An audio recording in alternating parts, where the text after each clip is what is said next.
ne mogu toliko. Ja sam se zapisala. Good morning. Good morning to everyone. I hope you had slept well and we are prepared for today's session. Welcome to the second day of International Scientific Symposium, the contribution of religious education to the creation of responsible citizens, European and African perspective. It's a great pleasure for me to introduce our first speaker today, Professor Jean-Paul Niegena. He is a professor of systematic theology at the Catholic University of Rwanda and a professor of religious education and African theology in Belgium. He is the scientific secretary of the International Foundation Religions and Societies, and the consultant appointed by Pope for the Congregation of Catholic Education. He is also the consultant of Paul Tillich Francophone Association. The topic of Professor Niegena's lecture, you can see, is the specific contribution of religious education to the civic education, an African perspective. Professor Niegena, please.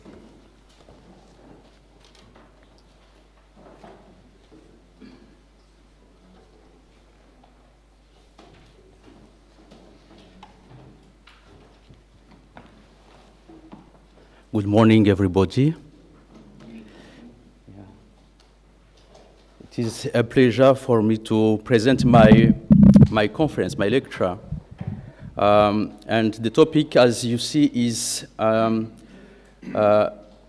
specific contribution of religious education to the civic education in African perspective.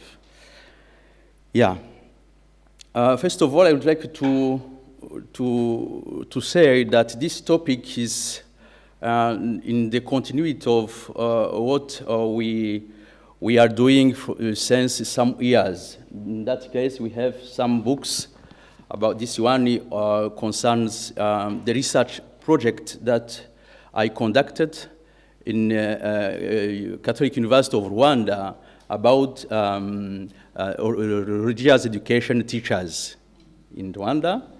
And this book, in which there are many contributions of some of you, and I want to mention here Professor Anna and Professor Bernard, religions and contemporary challenges of the school. And the last one is education to peace and to environment, and interrogations and perspective of Catholic schools. Now, I am going to introduce my topic in saying that the lecture that I am going to develop here is rooted in three historical African periods. The first one is before colonization. The second one during missionaries and the colonization period, and the last one which concerns the contemporary Africa. And my goal is to answer to the following questions: which kind of religious education did characterize those three historical periods? Nowadays, what can be the contribution of the religious education to the civic education in Africa, if we consider the social and political contemporary context? Which kind of school religious education does Africa need? And in my this lecture, I would like to define what I understand by civic education. And civic education here must be understood as an education which has a goal of empowering political capacities which are necessary to the existence of a democratic society. This means that we have some values, some civic values such justice, social justice, liberty, equality, and so on. Now, my plan. My lecture is divided in through 3 parts, 3 chapters. School religions, religious education, and other forms of education, religious education in Africa. Matters of civic education. I will try to show that there is a difference between school religious education and other forms of religious education. In the second chapter, I will try to develop my lecture about the topic of problems of civic rights in Africa and conditions of the school religious education to contribute to the civic education. And I suppose that every religious education doesn't contribute to civic education. That is my hypothesis. And thirdly, I will try to understand some institutions' obstacle to development of the school religious education to contribute to the civic education in Africa. Now,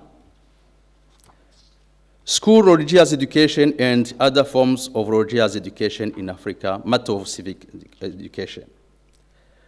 As you know, in this chapter, you will try to analyze 2 points: traditional African religious education and the civic education issues, school religious education introduced by Western missionaries, and the civic education matters.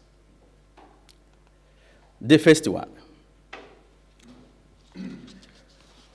Now I have to say that in Africa, the problem of religious education existed before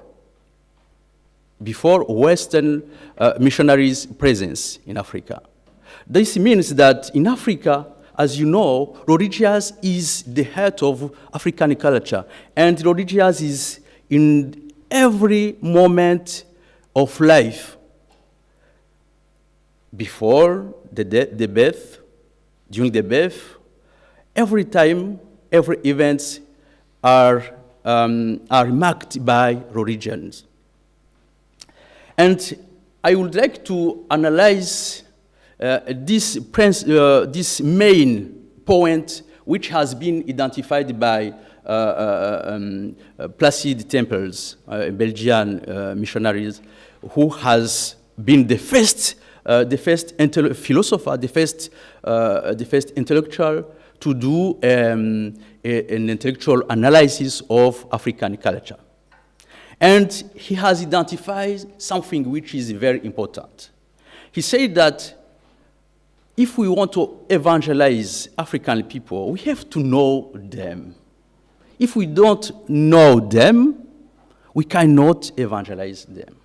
That's why he began to analyze African culture, and he identified this point of which called the vital force in Africa. The vital force in Africa. This means that in Africa, in African culture, there is something which is very important. People are believing that in the existence there is something which unifies everything. And this is what he called the vital force. And the vital force is, if I try to explain it, is something which everybody has to seek for in order to succeed his life. That's why this vital force is given by God, because African people trusted in God, through ancestors. And that's why if you do something which is wrong for the society, for the nature, God will punish you through something which is going to reduce the vital force.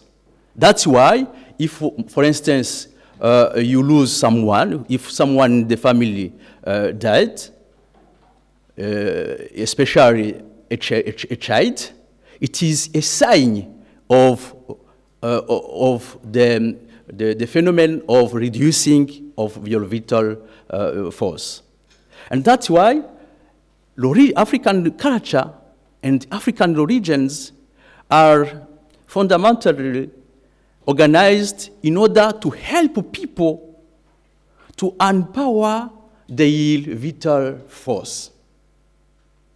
That is very, very important. But in this case, we have to note something which is, for me, very interesting. It means that someone's act has the consequence on the family or the whole community life. If I do something wrong, for instance, here in Zagreb, my family will pay consequences in Africa.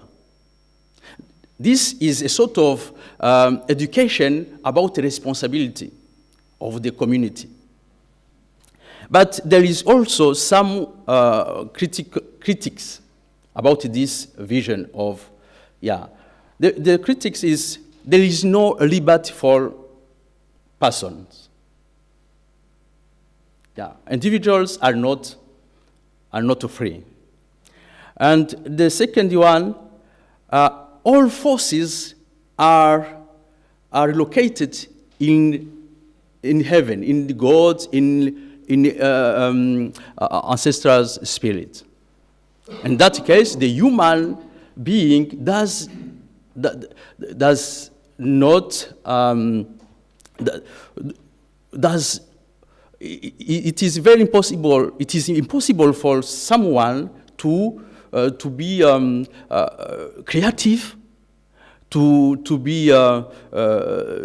create something new, to critique the tradition. It is forbidden.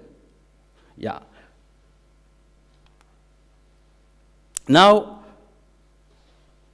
before ending this first point, I would like to say that religious education in traditional African religion, is practiced everywhere in family, in the real life. There is no school. However, for those persons who are the specialists, they were initiated. That could be a kind of school, but it is reserved to some few people. Now, what is about school religious education in the condition of Western missionaries and civic education matters? The first point that we have to know is that the school education in its modern form has been introduced in Africa by Western colonizers and missionaries. The school religious education in African countries colonized by, for instance, Belgians, has a great place in the school religious education. In the African countries colonized by France, there is no religious education. But in, for instance, African countries colonized by Britain, there is a religious education in schools. This for showing you that this religious education depends on on many parameters nowadays. And we have to know also that in the beginning, the school religious education has a specific goal, which was to evangelize people. It was not defined in order to develop civic education, because it was in the context of domination, of the colonialization. In that case, you cannot say that this kind of religious education could contribute to civic education. That is why someone who is very known from Rwanda, Father and Professor Alexis Kagame, very known, one of the most pioneers in African philosophy and African theology, said that there is a problem. There is a problem. And this problem is that the Western rationalism is used to teach people in Africa, and this one is not good for Africans. That was the first point of view from African people. It was not easy to develop critical thinking in this context of colonization. Yeah. Now, I would like to develop the second chapter about problems of civic rights in African and conditions of the school religious education able to contribute to the civic education. I will try to develop it in two chapters, in 2 points, main points. The first one, problems of civic rights in Africa, religious education's weakness. And the second one, it will be conditions of the school religious education able to contribute to the civic education. And I will try to, I formulated some conditions. Now, problems of civic rights in Africa, religious education's weakness. For this point, I would like just to mention some African philosophers who tried to make a really critical thought about schools. And they said, for instance, someone like Ebussi Bulaga from Cameroon, Bishop Kalilombe Patrice from Malawi, and someone as Angel Belvin from Cameroon, tried to show that the introduction of Western school in Africa has caused many problems for African people. And that's why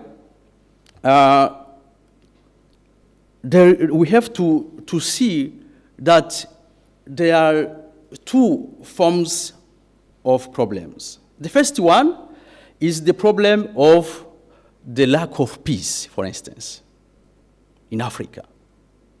Why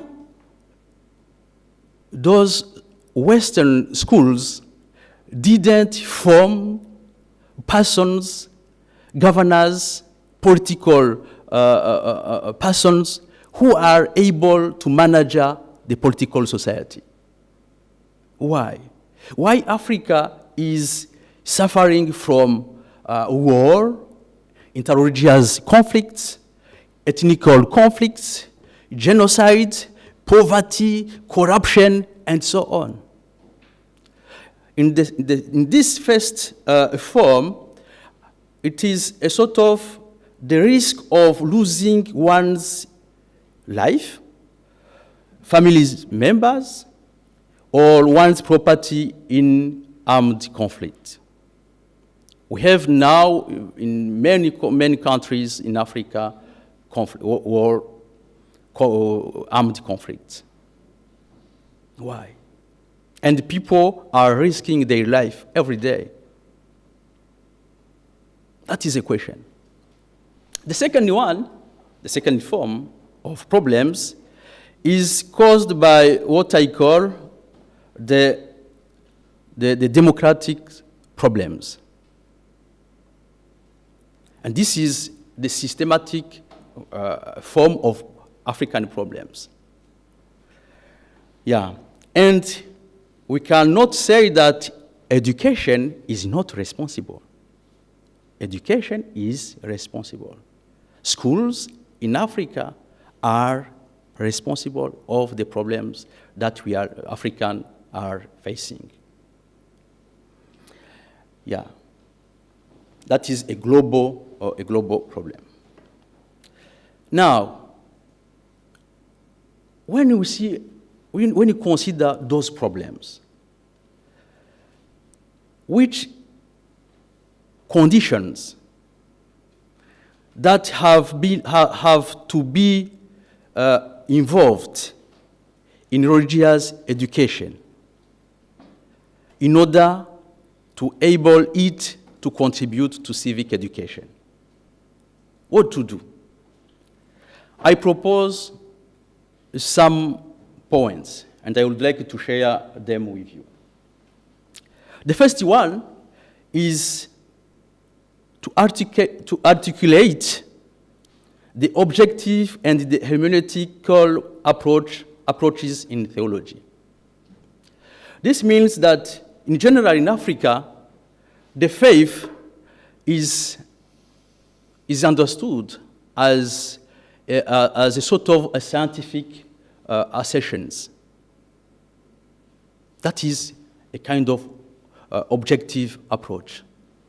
And as we know, maybe through someone like Paul Tillich, this is a serious problem in the Christianity. Christianity cannot be considered as an objective knowledge. That is a serious problem. And that's why I propose to articulate, to develop in religious education in Africa another approach, which is hermeneutical one.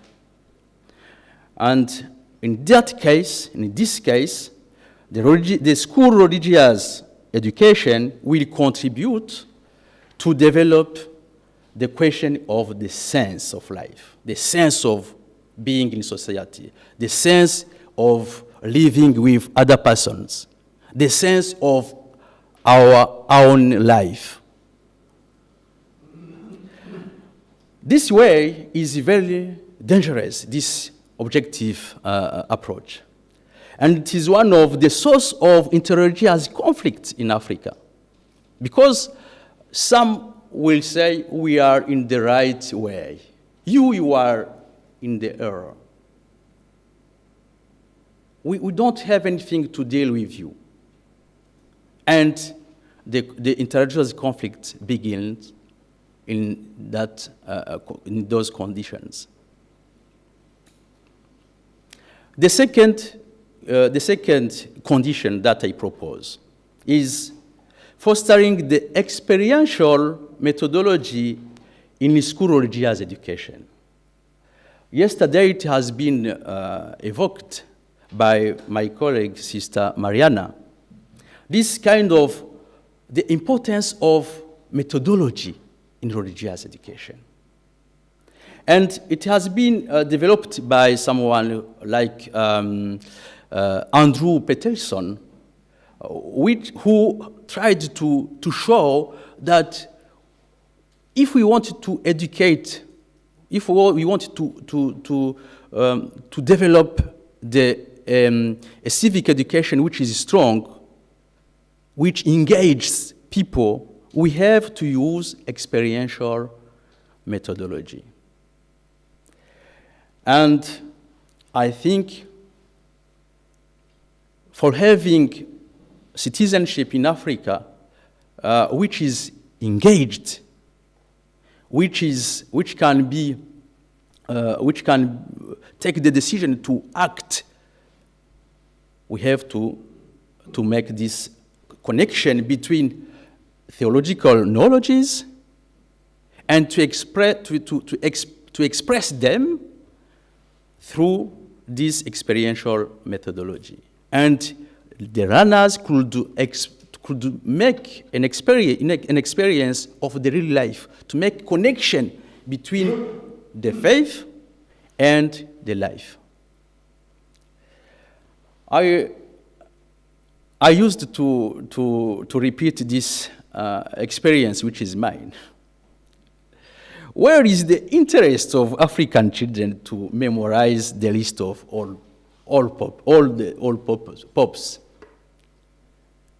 Do you imagine a school religious education where learners have to memorize the list of popes? What does it mean? That is a serious question. The third condition that I propose to share with you is developing the dialogue between Christianity and traditional African religions in school religious education. Some African colleagues who are here, we have a tendency of using African culture to explain Christianity. But we don't dare to present objectively African religions as theologians. I think it is our duty. In that case, we could establish the link, the dialogue with this kind of tradition. It is another tradition. But we have to say that this point of view is developed by some bishops and some scholars, like Bishop Zani, who thinks that it is necessary in religious education to explore other cultural contents, realities. And in this case of African context, it will help learners to develop their own identity also. And this has a goal of developing also the thinking, the critical thinking. Because it is not possible to develop this critical thinking if you have just one reference. It is not possible. But when you are able to dialogue with other traditions, in that case, you can develop your critical thinking. You can learn something from others. That this is the experience that we are living now. Yeah. I can continue. The last condition that I propose is developing the civic empathy education. And this is, I think, the main point. School religious education has to help learners to develop skills in order to permit them to participate in public debate, to be aware of situations of social injustice, inequality, and so on. And here I would like to mention that someone like our colleague Bernard and Habermas developed this kind of a faith, Christian faith, which can be able to contribute to the public debate. But I would also like to develop something else which concerns this kind of empathy and the civic empathy education. And this idea comes from the American philosopher Martha Nussbaum. And you have also another aspect in this empathy education about the values of solidarity, the attitudes of solidarity, the practice of solidarity, which is very developed by Bishop Zani. And firstly, I learned something from Bishop Fulgence Muteba from our Republic of Democratic of Congo about the care of nature. And in this perspective of developing the civic empathy education, the aim goal is to practice this decentering. And in that case, people will not be in the center of all things. People could do another things and think about other persons, especially those who are in need. Now, the last part, and I will be very quick, is identified some institutions' obstacles to the development of the school religious education able to contribute to the civic education. The first one is African states. The second, church, the church in Africa. And the last one, African universities. Yeah. Concerning African states, as everybody knows, Africa is considered as the continent which is poor. And in that case, for the African states, religious education, school religious education is like something which it is not a priority. It is not a priority. The priority is to build the schools, is to pay salary of teachers, and so on. The education in Africa, you have to know that it is very dominated by the materialist vision in this context of poverty. That in this context, religions the regions are becoming a business also, that you have to know. And that is the challenge of the state. And when religions are engaged in business, this means that people are being abused because they are not well trained in religions. And they are seeking for solutions to their problems. That's why they are easily manipulated. And I think this problem concerns the public, the civic education. Yeah. And another thing that I would like to mention is that there is, in many countries, in African countries, there is no faculty of theology in public universities. Yeah. And now I think for studying school religious education for African states is a sort of promoting a civic education. Yeah.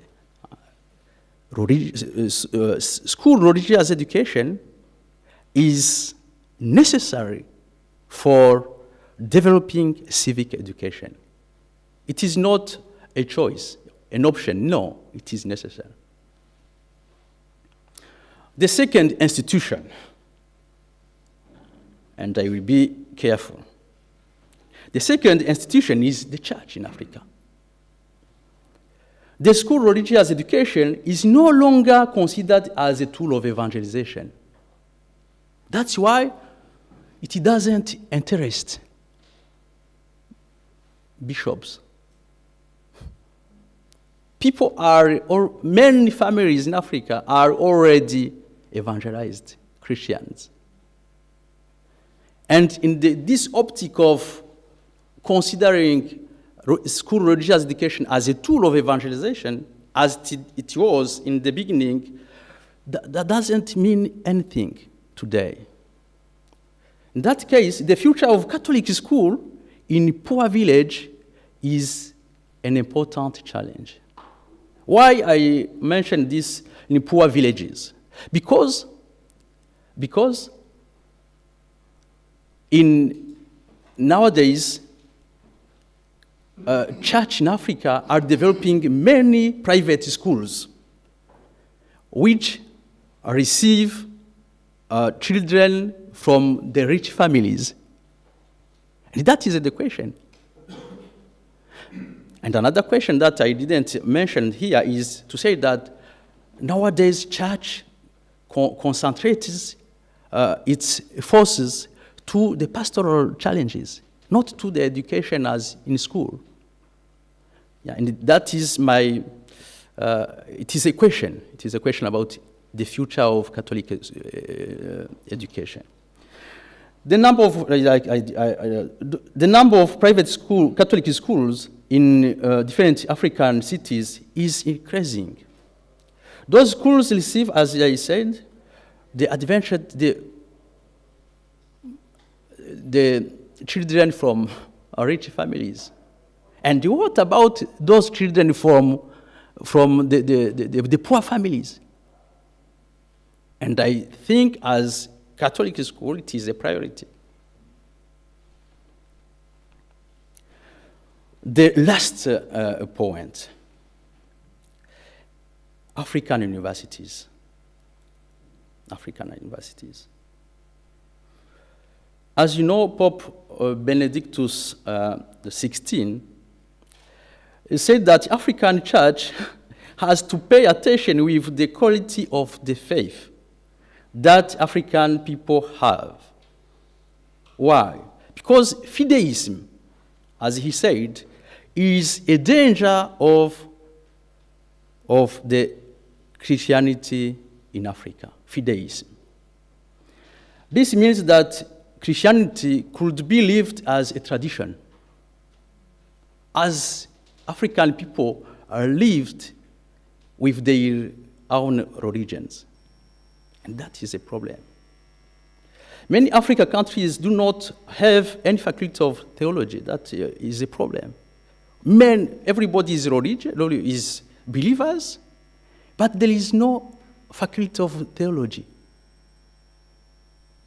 In Europe, they are closing the faculty of theology, and in Africa, where we have a lot of believers, we don't have any faculty of theology. Many countries.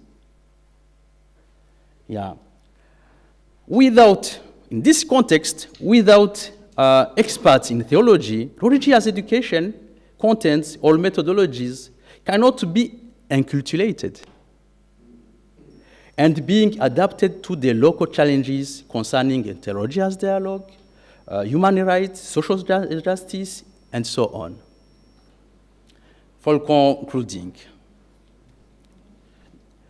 I will try to conclude in two points.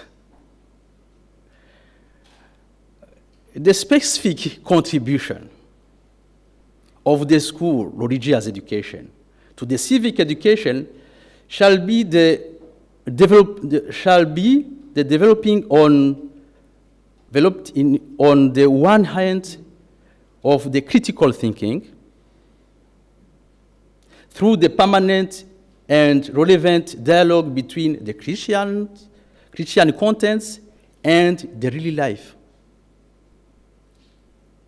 of African people, and on the other hand, of civic values and attitudes like tolerance, social justice, equality, liberty, and so on. And my last word, I would like to end my lecture in saying that my point of view could be considered as voluntarist. Indeed, we cannot affirm that to be a good citizen is necessarily a result of a good civic education. However, it is our duty as theologians to do our scientific job on the one hand, and on the other hand, to let God and His Holy Spirit to do also their job. Thank you very much.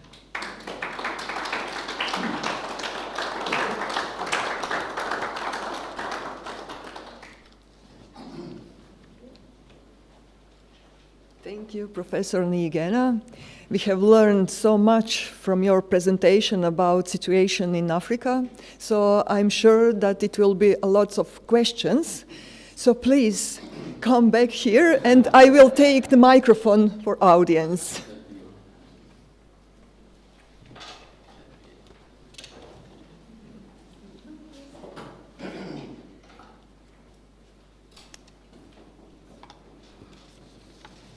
Thanks, Jean-Paul.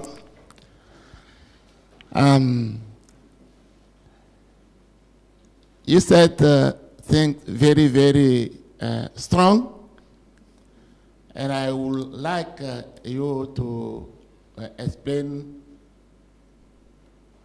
more some of those things.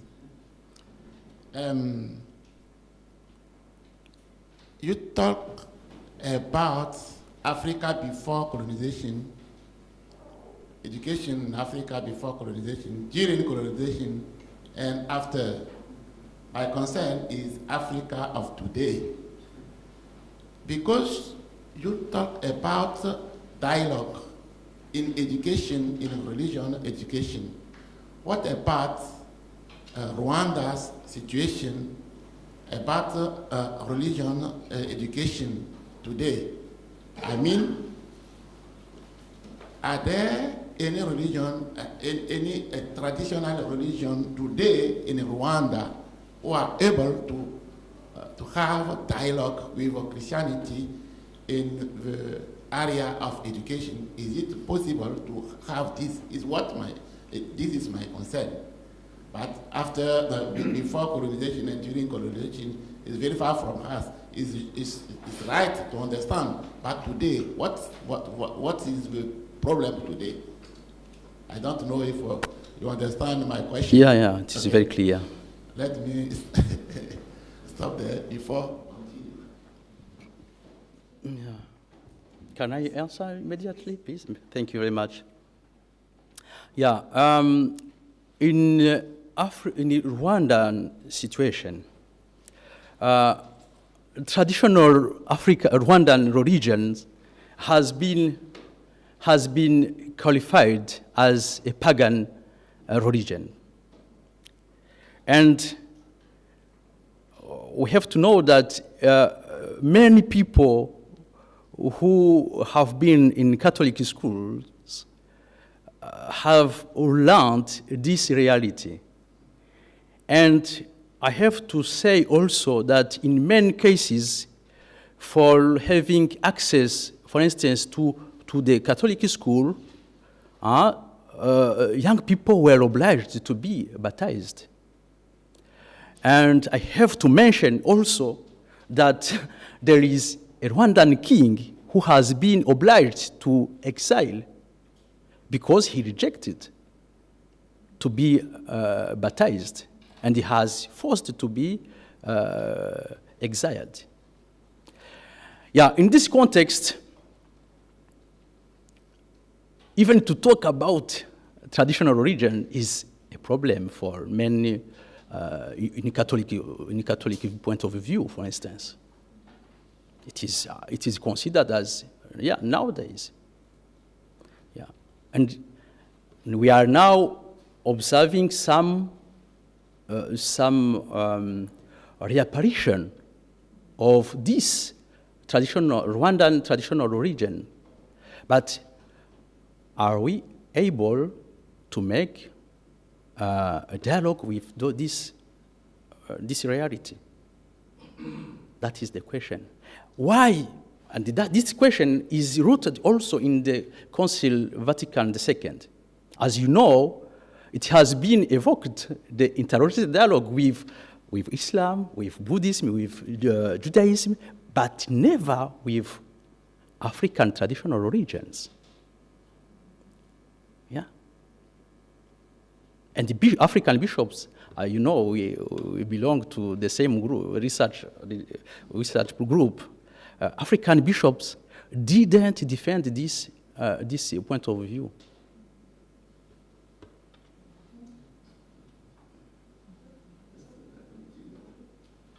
Jean-Paul, thanks a lot for this very illuminating lecture. I have some questions, but I leave it with two. The first one is, you raised the question of mythology, of experimental mythology. And my question is just an empirical question.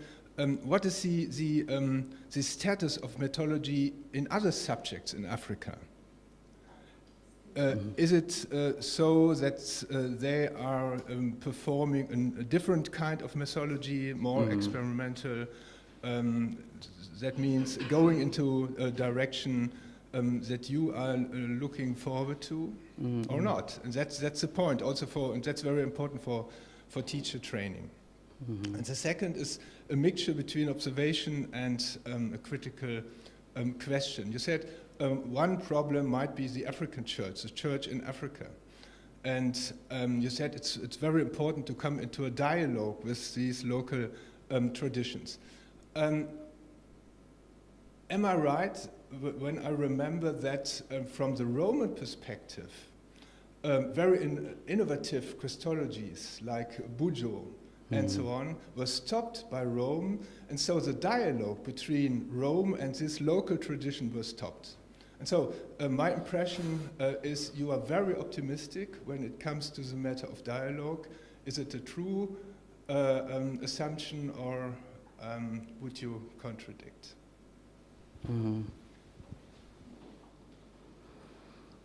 Yeah. Thank you very much, dear Bernard. The first question, I think the real problem is when African people would begin to invent their own education. That is the question. When and how? And I think we are now trying to do something in this field with many colleagues here and those who are not here. It is a problem, and many of members of international foundation, religions, and society, even many African bishops, like the Archbishop of Yaoundé, Bishop Jean Baraga,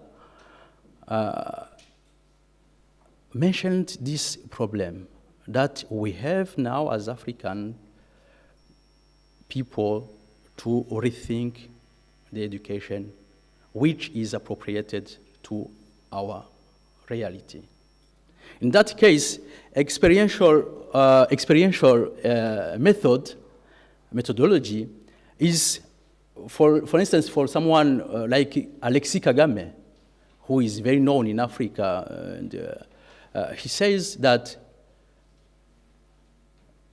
the error that has been committed is to introduce African education in this logic of rationalism, Western rationalism. And he proposed the African method of this narrativity. But yeah, it is a long path, a long way. It is a long way. It is a long way. And we don't have many resources for developing researches, as I said. That is another question. Yeah, for the last one, for the narrative Christology, yeah, I am still optimistic, and that is my hope and my life of theologian. Yeah. Jean-Paul, thank you very much for your presentation. Very interesting and also very provocative, I find. Just one question or a comment about the obstacles of the religious education in Africa.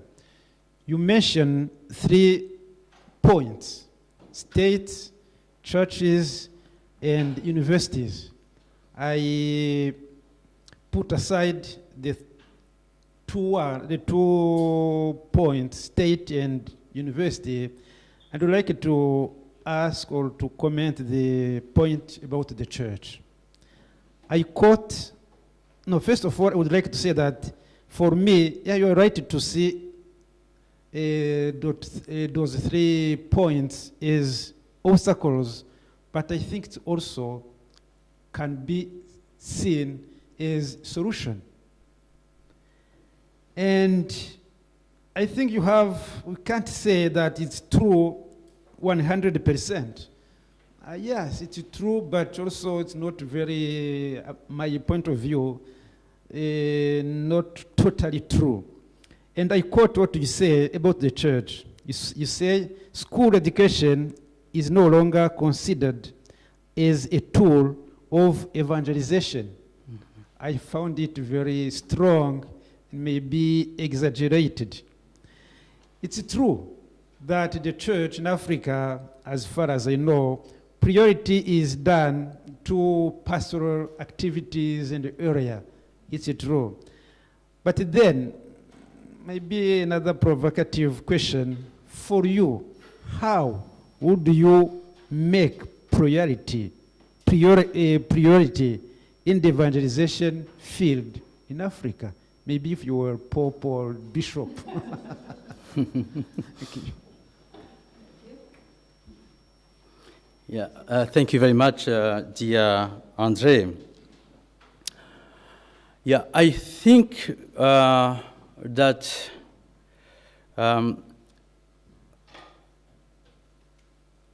Catholic schools don't play the same place in contemporary church, African church, as it has been in the beginning. That is the first one, the first point. The second one is the creation of the new private Catholic schools,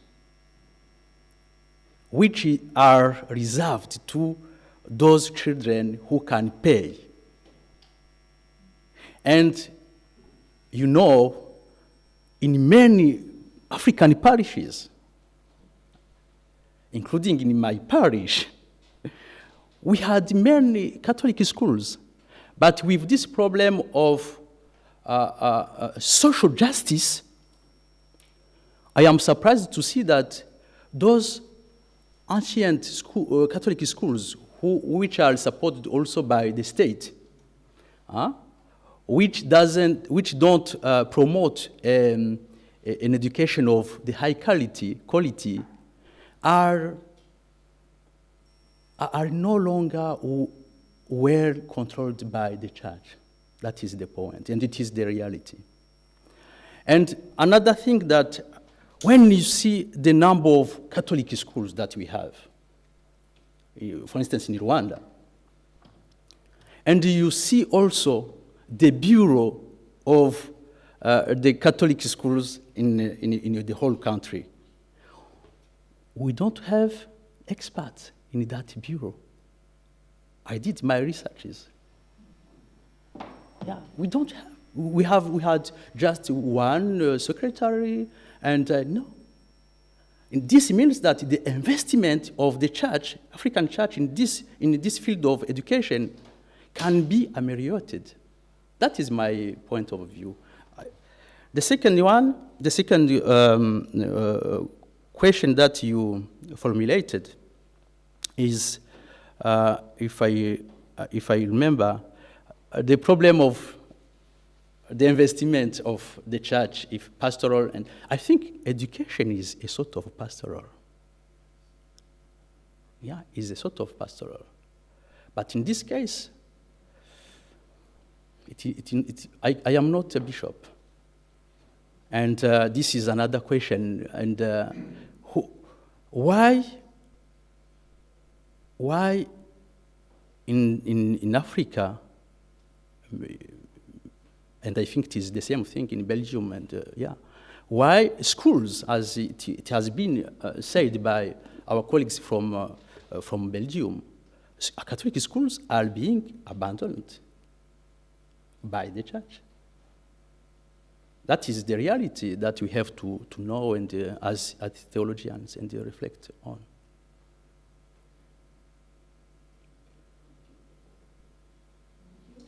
Okay. I have no questions, but only to thank you for the very nice lecture. I would say putting that kind of questions, how to reinvent education in Africa, is the starting point for the change. And the second thing, I would say that in Croatia we have a long tradition of Christianity over 13 centuries, but still yesterday I heard in the news that a new subject in Croatian schools will be introduced, critical thinking. And that subject can be taught by all the teachers of humanistic and social group, except religious education teachers. What does it mean for the Croatian church? About the image that we give to the society, how we think, how we integrate religious knowledge, and you mentioned two types of understanding religious knowledge as objective knowledge or the hermeneutical approach. I think we struggle with it after so many centuries. Thank you, dear Sister Anna. Yeah. Thank you very much. And I could just do a short comment. Yeah.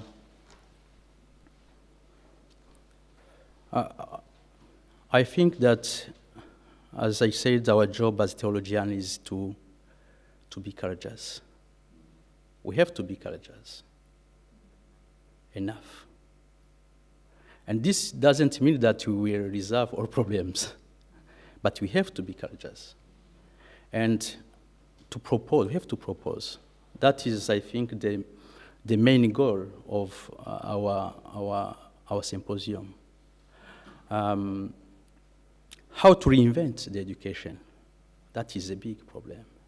And that is why in November this year we'll be together, I think, with some of you, if we want everybody, in Kinshasa, with our bishops, with some bishops and from Vatican and some colleagues from different countries, universities in Africa and in Europe, to reflect, to make reflection, what can we do?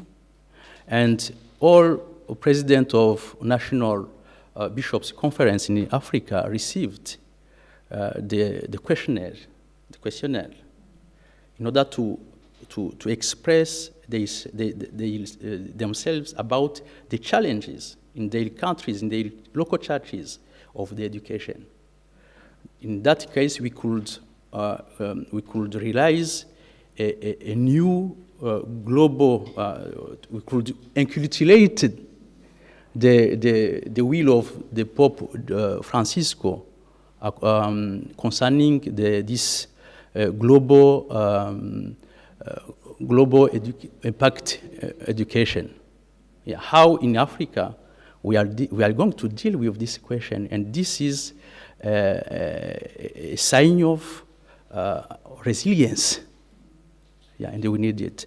And the last question, which is your situation here and I know that it is happening in other countries in Europe and even in Africa. Yeah, I didn't talk about the situation in Rwanda. In the beginning, we had 4 hours per week. And nowadays, in some public school, we have 1 hour of religious education. Do you imagine the evolution? Now, that is the question that I would like to develop with some colleagues, and Bernard is here inspired me about how are we able to develop the speech from our faith, Christian faith, which can be understandable in public sphere. Are we able to defend in public sphere that religious knowledge, as I said, is necessary to educate the citizen in our societies? That is our job, I think. It is very easy to express that, but yeah, in the practice, it is. But we have to struggle in that case. Thank you very much.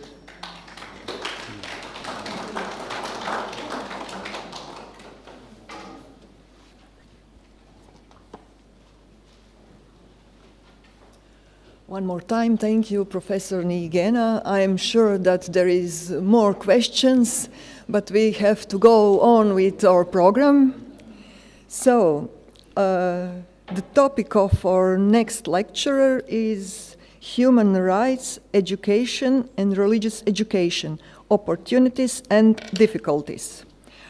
Our distinguished lecturer is Professor Bernard Grume. He is professor and head of Department for Religious Education and Catechesis, and the Dean of the Faculty of Catholic Theology at Ruhr University of Bochum. His main field of research is public religious education, heterogeneity, education justice, anthropology, and philosophy of religious education. Professor Grume, we look forward to your lecture, and I deeply apologize because of time, but as you can see, we in Croatia have different times, and we are flexible about time. Please, come in.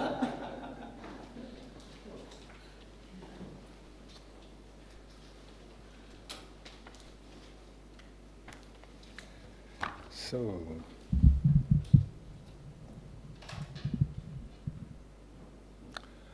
okay. Thanks a lot for this short introduction. I don't want to deal with the prejudices that the Germans are always in time. I had some problems yesterday, and it starts always with the German Bahn, and that's always a problem. Thanks a lot for the invitation. It's an honor to be here. I'm very grateful, especially to you, Professor Thea. It's a wonderful experience to talk to you all and to be here. A very well organized conference. As you can see in the PowerPoint presentation about human rights education and religious education. Human rights are contested all over the world, but also in the field of theology and of education exist some fundamental challenges. Theological justifications and interpretations of human rights have a difficult position in current academic discourse. But how then can religious education actually provide a place for human rights education? When religious perspectives on human rights are contested, is this symptomatic of the failure of religious education to keep up with current developments? Or could human rights education provide a place for religious education to legitimize itself in the midst of pluralism and secularization, and also in the midst of civic education and citizenship education? But on the other hand, aren't there some hidden problems which contradict the goal of human rights education? How can one deal with them? And so I come to my thesis. Religious education can make a contribution to human rights education if it contributes critically, productively to the current discourse on human rights with the hope of God expressed in it, with the theology of the image of God, and with the option for the others articulated in it. From their theological and pedagogical approaches to religious education, there is an inseparable intrinsic connection between religious education and human rights education. And I will deal with this problem in 4 steps, as you can see. First, I wanted to give some insights in the reason behind these human rights discourse. And then I want to deal with the importance of education.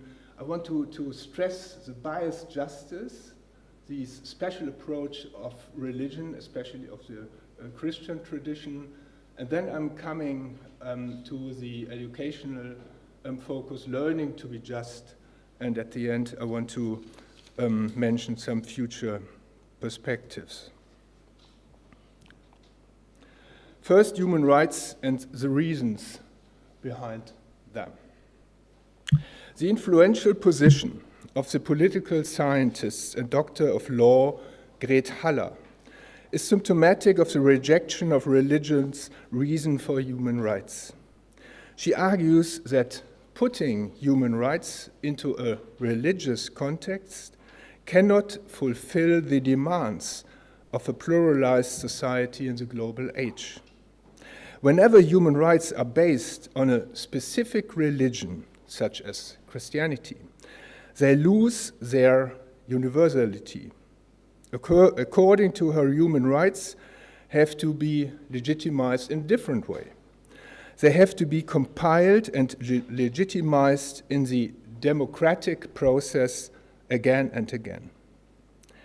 If human rights need to be based on the absolute, this absolute can only be found within man as an individual.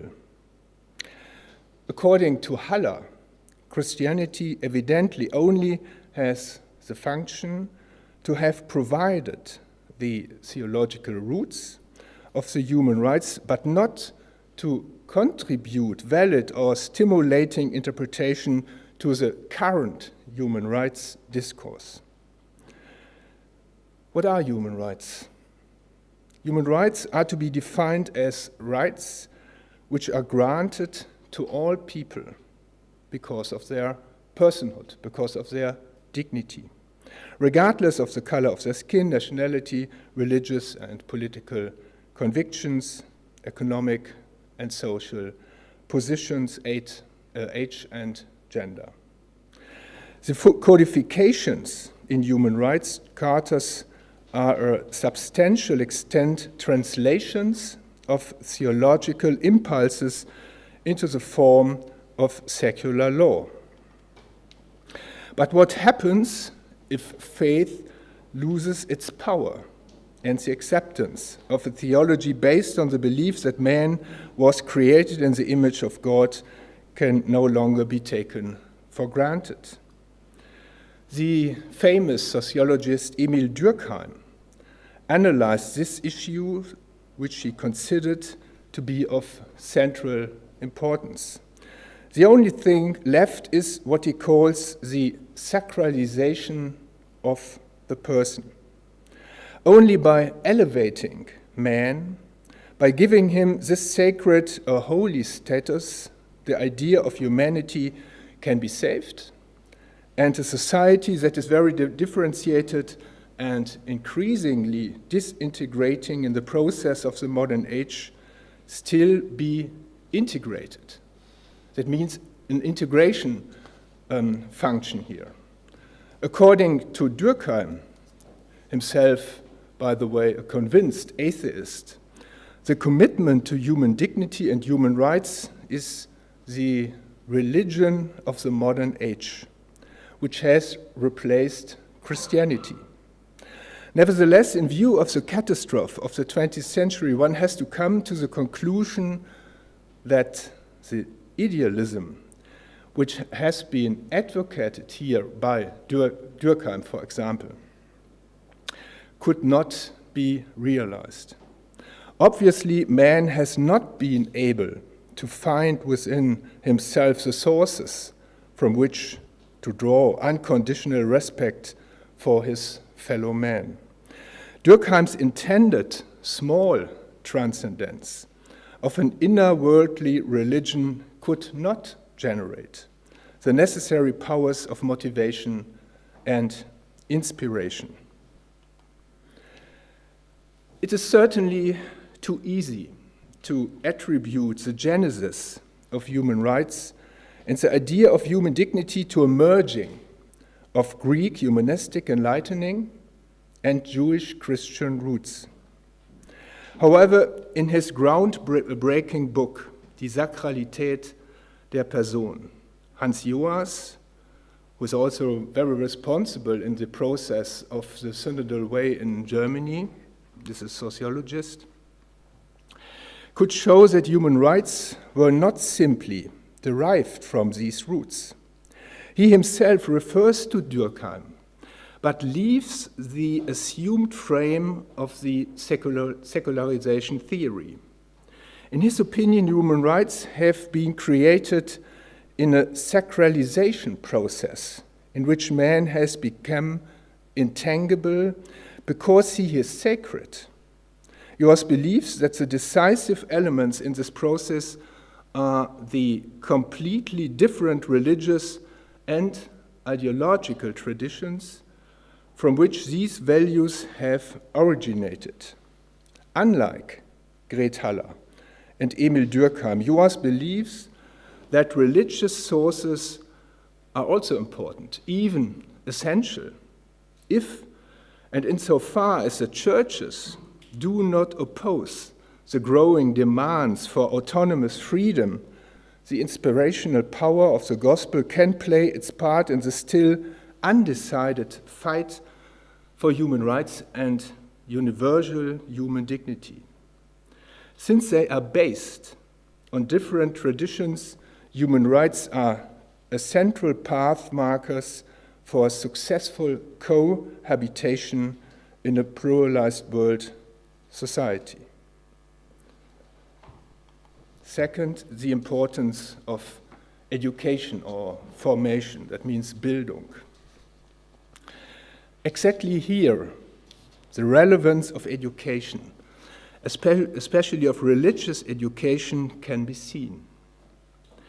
To the extent to which human rights have become fragile, their institutionalization and realization depend heavily on the adequate and active commitment of the respective new generations.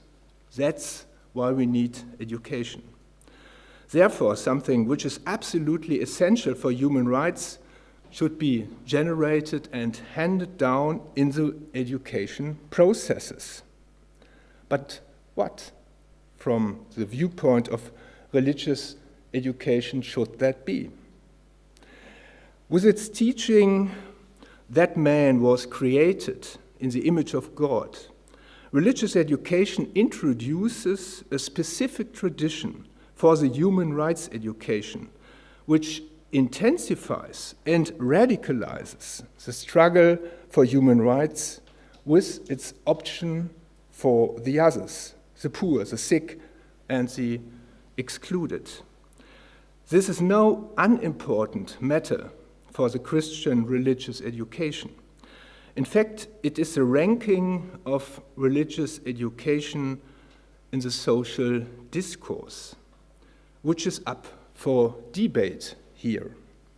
This does not mean that functional or even political elements are advocated. It's not a functionalization or instrumentalization of religious education, quite the contrary.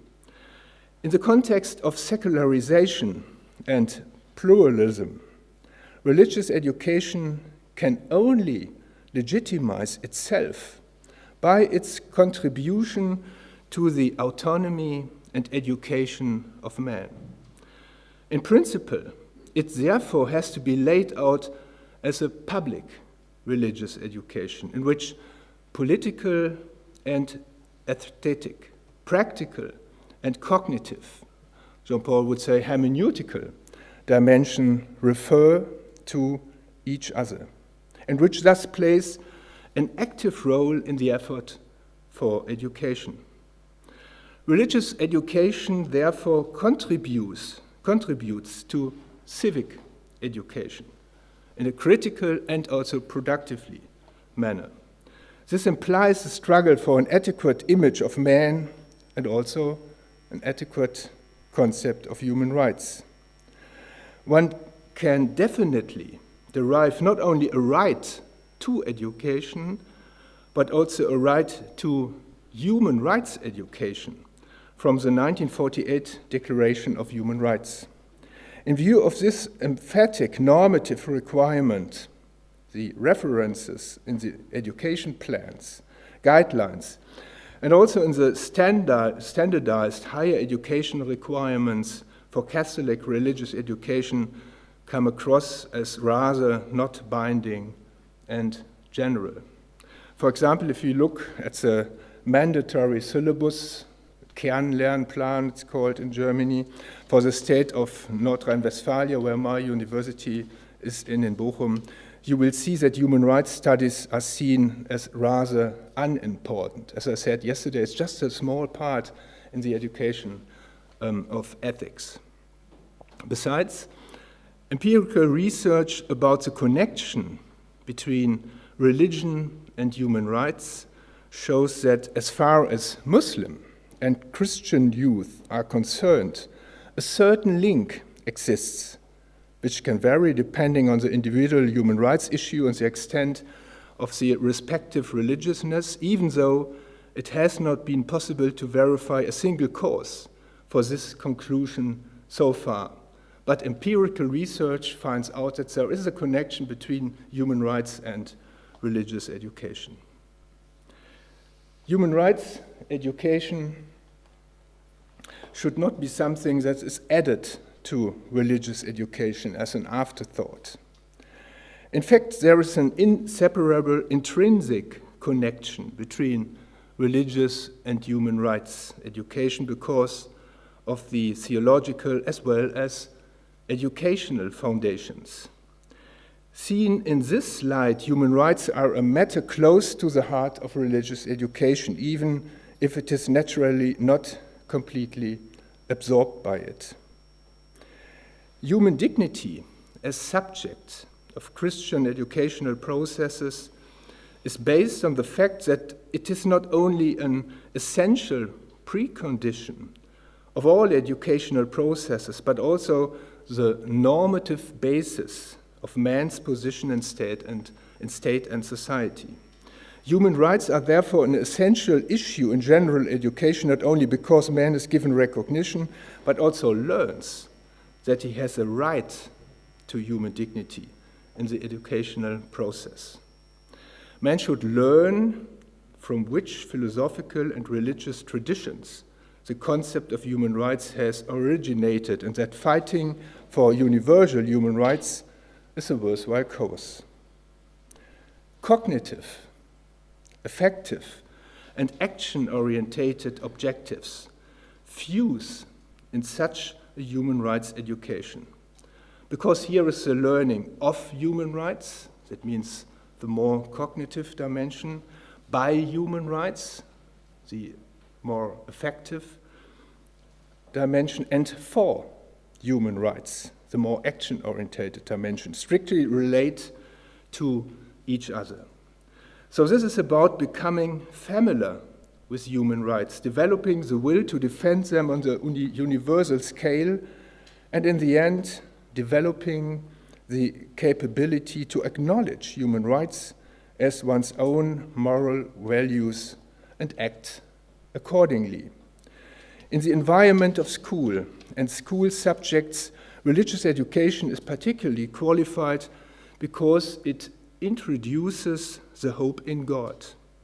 Through its recourse to Christian hope, this form of human rights education has to be understood as intensification which exceeds what has already been achieved by a secular legal order.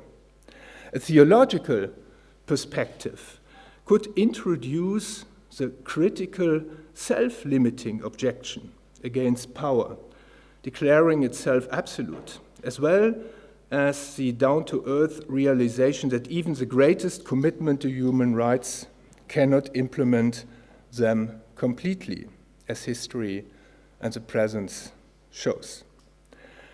In the following, this will be outlined using the topic of justice, which is of fundamental importance for human rights education because freedom, equality, and participation are closely interlinked with justice.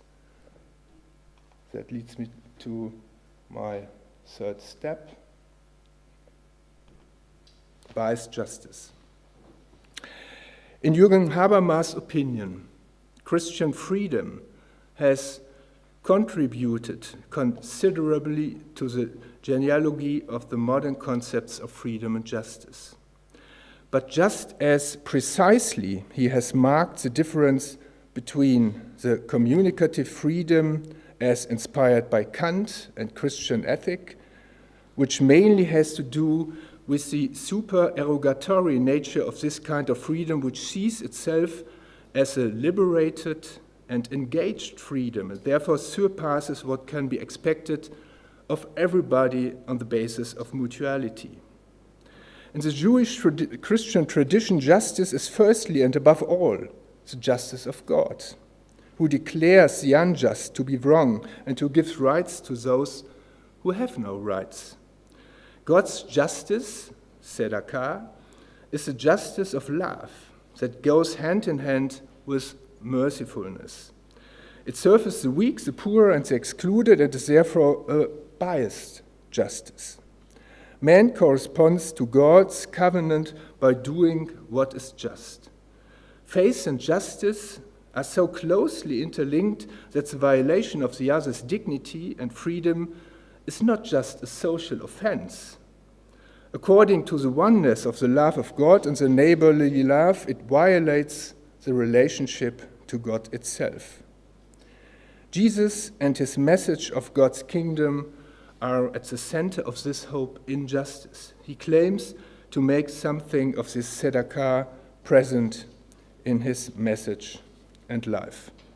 Because God treated and treats men justly, it is not possible to believe in him without fighting for justice far and near. This concept has implications for the process of learning to be just and human rights education in the spirit of religious education. Learning to be just. In the context of religious human rights education, learning to be just can be found within the wider scope of learning ethics, which itself also falls under religious education. There are 4 different approaches to teaching ethics: the transference of values, the elucidation of values, the development of values, and the communication of values. The transference of values communicates given values for direction purposes, just an instruction. In contrast, the elucidation of values makes students reflect on known and accepted values, whereas the first model works along deductive lines and promotes adjustment to the already existing. The second model and its inductive structure lead to a reduction to a individual important value. In contrast, the model of developing values, the third model, promotes by stages improvements in the capacity for moral judgment. In Lawrence Kohlberg's approach, the discussion of moral conflicts described in dilemma stories leads to a principle-guided ethical judgment.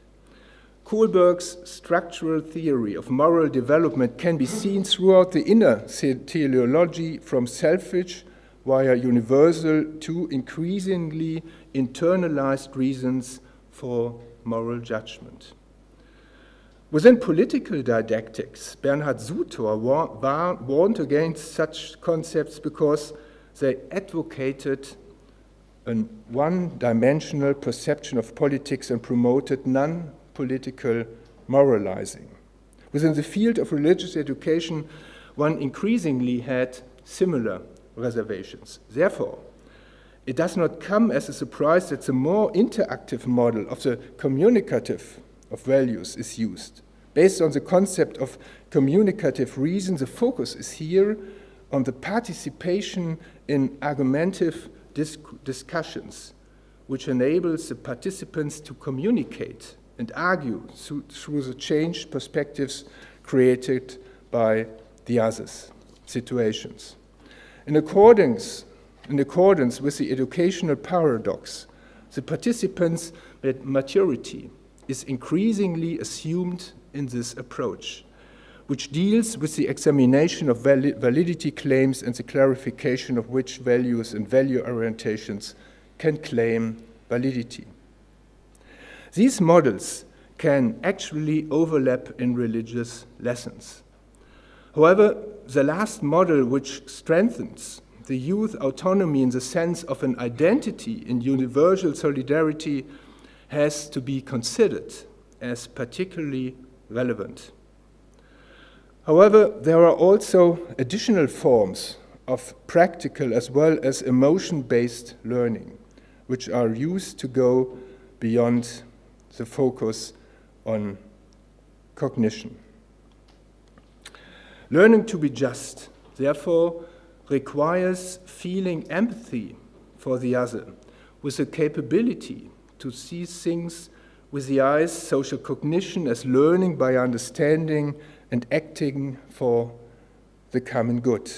So cognitive methods have to be complemented by model-based learning, instruction-based learning, and by social acknowledgement. The opportunity to experience justice has to be given.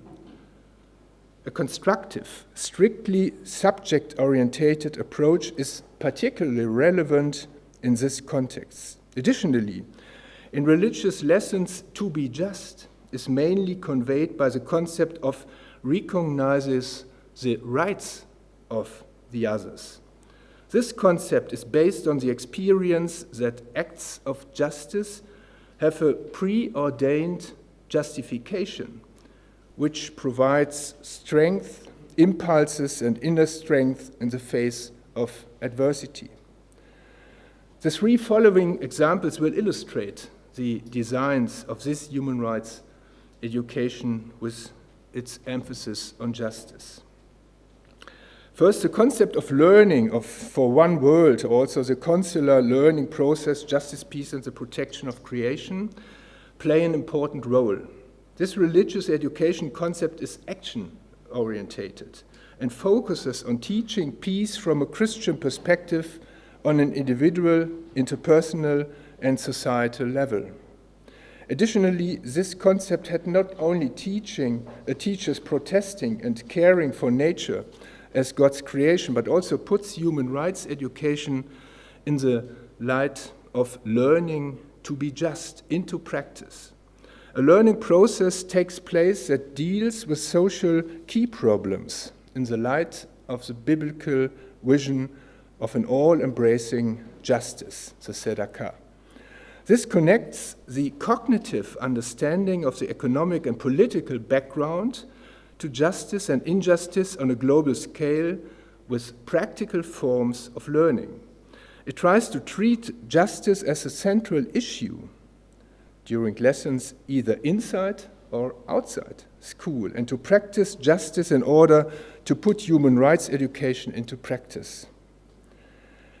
The so-called Just Community project that was carried out in the USA by Kohlberg and subsequently in Germany by Osa and others, and which sees school as a just community and practices forms of just behavior in lessons and the school environment, continues to constitute an important element. Second example. An important social learning concept is the learning to be compassionate. The Compassion Project was first implemented at Catholic private schools in the state of Baden-Württemberg in Germany. Meanwhile, it has become an essential concept of social learning from a Christian perspective in various states of the Federal Republic of Germany. This learning to be compassionate uses a combination of real-life education, reflexive and pragmatic elements to develop social attitudes, such as willingness to communicate, cooperate, and show solidarity with people who need help from others. During the social work experience, which usually lasts 2 weeks, students work at social facilities such as old people's homes, facilities for handicapped people, or hospitals, or facilities for homeless. They are prepared for this work experience at school and are chaperoned by religious teachers. This charitable and social work experience is characterized by the link between the experience in the facilities and the subsequent reviews and the reflection at school. Participation and reflection, this connection in here is very important. Third example, role model learning is not primarily about famous role models like Mother Teresa, Gandhi, or Martin Luther King. Above all, its main focus is on learning by the example of local heroes, the everyday heroes such as the coach, the neighbor, the students, representative, or the teacher. This kind of learning process that even in our society, different forms of altruistic behavior, such as caring for the weak, the excluded, or refugees, are possible. These role models, who you know personally because of their local proximity, are in their ordinariness a bridge between the students' dominating expectations from life and the higher value of Christian social behavior. This practical learning helps children and youth to find out what it means to live as a Christian and to integrate it into their daily lives. It has to be pointed out, though, that ethics learning and social learning, which both aim to contribute to learning to be just, can only be protected from depoliticizing tendencies by being integrated into political structural categories of religious education. Only this political level allows religious education to provide a critical, productive contribution to the general education at school. The radicalness of human rights education, which also includes the social structures of human cohabitation, would only then have been achieved, which leads me to my last chapter, future prospects. As it should have become clear, the human rights discourse depends on the power and dynamic of specific traditions, because in a functionally differentiated and socially segregated society, an all-connecting, all-encompassing, meaningful worldview can no longer exist. Would not this be the place in which religious education, with its hope in God and its articulated bias option for the others, could become involved productively and interrupt the logic of our barter society? Human rights education and Catholic religious lessons can only be understood correctly if it overcomes the concentration on the inner perspectives. That means the Augustine perspective, so to say. If in the interest of the others it becomes involved in the struggle with other human rights concepts, which on their part are based on their own traditions, and if it also puts this into practice in society. Form and contents have to correspond in this human rights education. It can only speak of freedom if it recognizes the others as free and realizes the freedom it speaks of, the freedom given by God.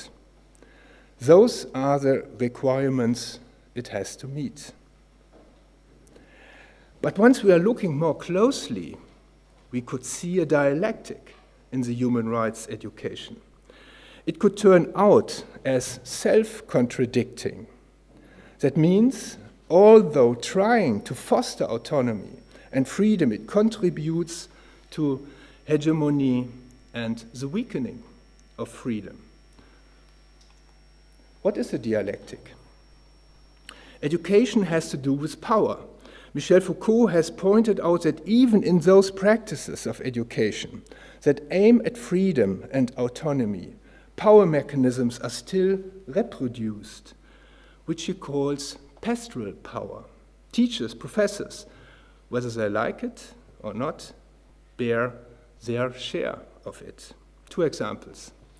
First, contrary to the intention of the teachers, the choice of a methodology shows a disadvantage of weaker learners. Up to now, open, individualized, or constructivist didactics have been discussed primarily in terms of educational theory and didactics, also in religious education. Yet, such forms of discovering self-responsibility, self-organizing learning are also highly relevant from the point of view of support and disadvantage. From the point of view of school pedagogy, an individualization of learning can by no means be expected to produce equal educational opportunities for all without preconditions. Weaker pupils need a tighter methodological framework. Primarily learners with correspondingly high cultural and economic capital can benefit from open teaching.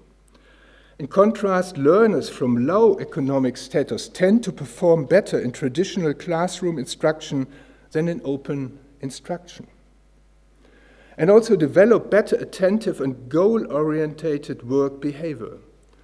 Self-directed learning based on constructivism overlooks the fact that it privileges those who are performance-motivated, internally guided, and individualistic. In short, who have a high-profile self-concept.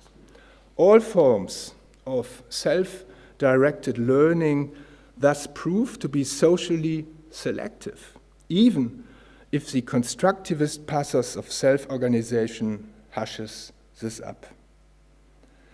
Instead of changing social power relations and injustices in education, the focus is on changing the subjects.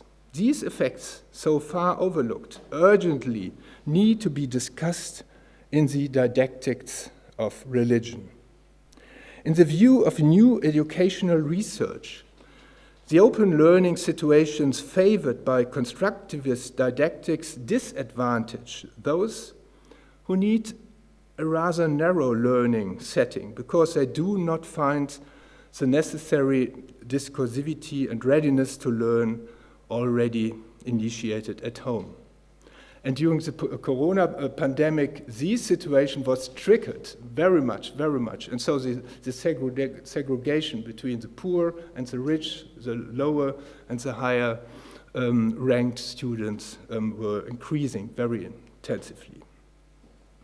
Second point, and my last point. In interreligious learning, a highly relevant field for human rights education, this becomes apparent through stereotyping, reification, and essentialization.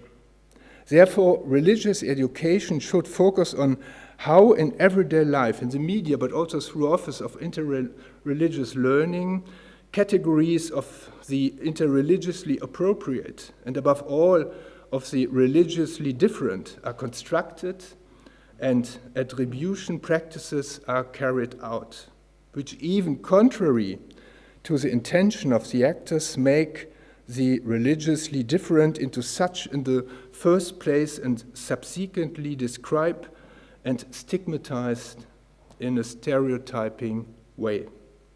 In this context, the question should also be asked to how the other is simultaneously made in different dimensions: gender, ethnicity, social class, etc. What is therefore missing from human rights education in religious pedagogy is a self-reflexive examination of religious educational processes for their immanent mechanisms of identification, misrecognition, exclusion, and power. This does not eliminate them. Every lesson is shaped by them, but it helps to uncover them analytically and to work on them critically. To the extent that religious education attempts to realize this connection between targeted autonomy and critical self-reflexivity, human rights education will also be able to play its role within the framework of the school's educational mission.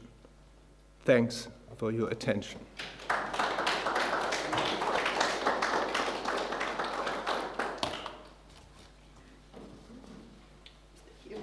Thank you, Professor Bloom, for your presentation. You have opened up lots of questions and pointed out some precise challenges for religious education. And I'm sure that it will be a very dynamic discussion. So you can stay here and I do what I have done.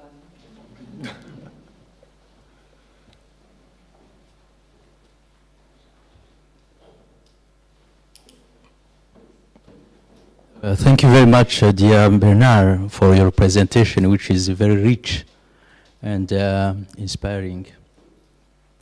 I have just two questions. The first one is the problem with this expression of human rights. And my question concerns this reduced view of human in the general context, actual contemporary context of seeing the world in the large vision, including nature, including animals, including other things. And I think if I can see and can consider this approach according to African vision, for instance, which is very large than this human vision in Western civilization. What do you think about this kind of reduction of the perspective? When we insist on human rights, can we also try to see more, to see larger, increase, include other things, and which could be the consequence about religious education? That is the first one. The last one is about the problem of that in your methodology, you have evoked the role of local healers, and I am quite questioned about this reference of local. I think it would be very interesting to have a large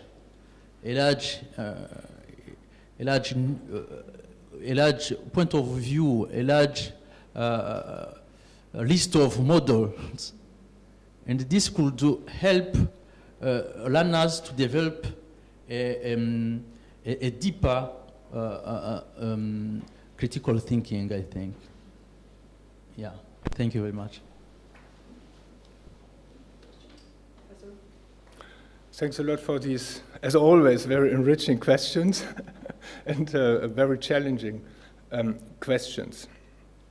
I think the first question is the most challenging questions in the discourse nowadays about human rights, because it leads us in the midst of the discourse about the Anthropocene and the responsibility of humans for the ecology for all, for the, what Christians or Jewish or Muslim people would call the creation.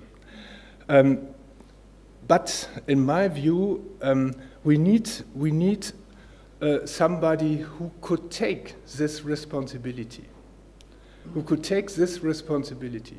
And in my view, with a lot of empirical research and with a very great interest in the discourse, for example, with natural science, nobody would say that an animal would have the same capacity to take responsibility for the others.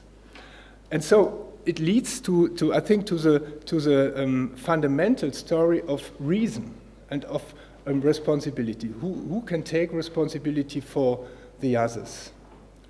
And it's not the animal, where although we have to do some differentiations, but even Karl Rahner did this kind of discernment. And nowadays, I'm just reading a very scholarly book and well-researched book by Arndt Pollman about, it just came out 2 weeks ago, about human rights and human dignity. And he deals very much with this problem of how to deal with the dignity of the animals and how to care for them. But he warns against the weakening of the anthropological difference. But we have to ask, what does it mean to be responsible? What does it mean? That was your maybe one point where I tried to ask, which kind of reason do you have in mind when it comes to responsibility for others? And in my view, we have to deal in a dialogical way with animals, with creation at all. But we have to be able to get hurt by the other, to get irritated by the others. And that's why I'm asking the question for responsibility in the wider frame of reason.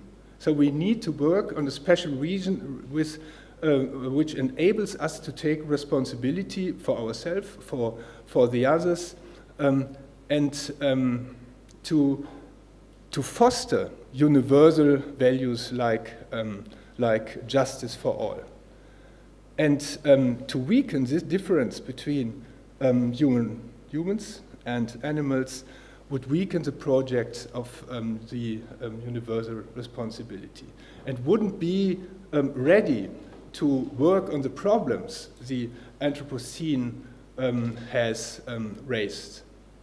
Only the humans can work and can deal with these problems.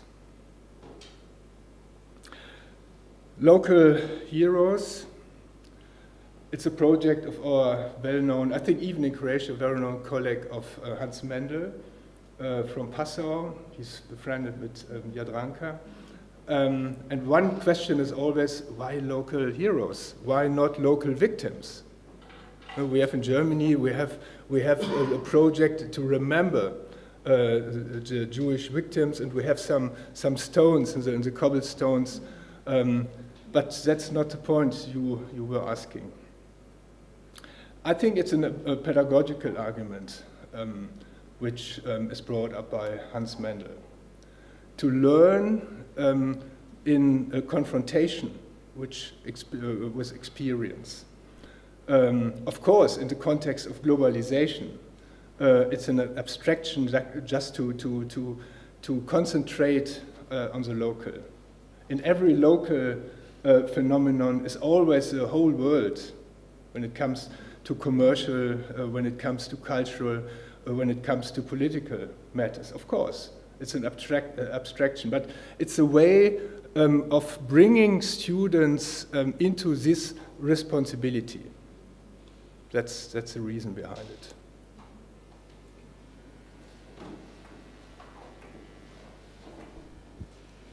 Thank you very much. I don't have a question. Mm-hmm. I only want to say that I agree with your thesis that human rights education should be intrinsic part of religious education. Mm-hmm. And I teach something about human rights on the Catholic faculty here in Zagreb. And this is very important that you said about role model learning, especially for local heroes. Mm. For example, here in Zagreb, in parish Holy Marko Križevčanin, there was one a man, Franjo Jurak, he was a parish, and he do such good things on local, and so many young people learn from him how to be for everyone in every situation here, and how to have an open heart for a person. And some of young people, they are grown up, and they have important role in our society, in public society. And I think this is a very important, and thank you for saying about this model. This is like mom and dad to their children. They are heroes in their eyes, and they learn from them. So I think we should more talk about the real persons here and what we can learn from them for our society. Thank you. One more question from Professor Kovac.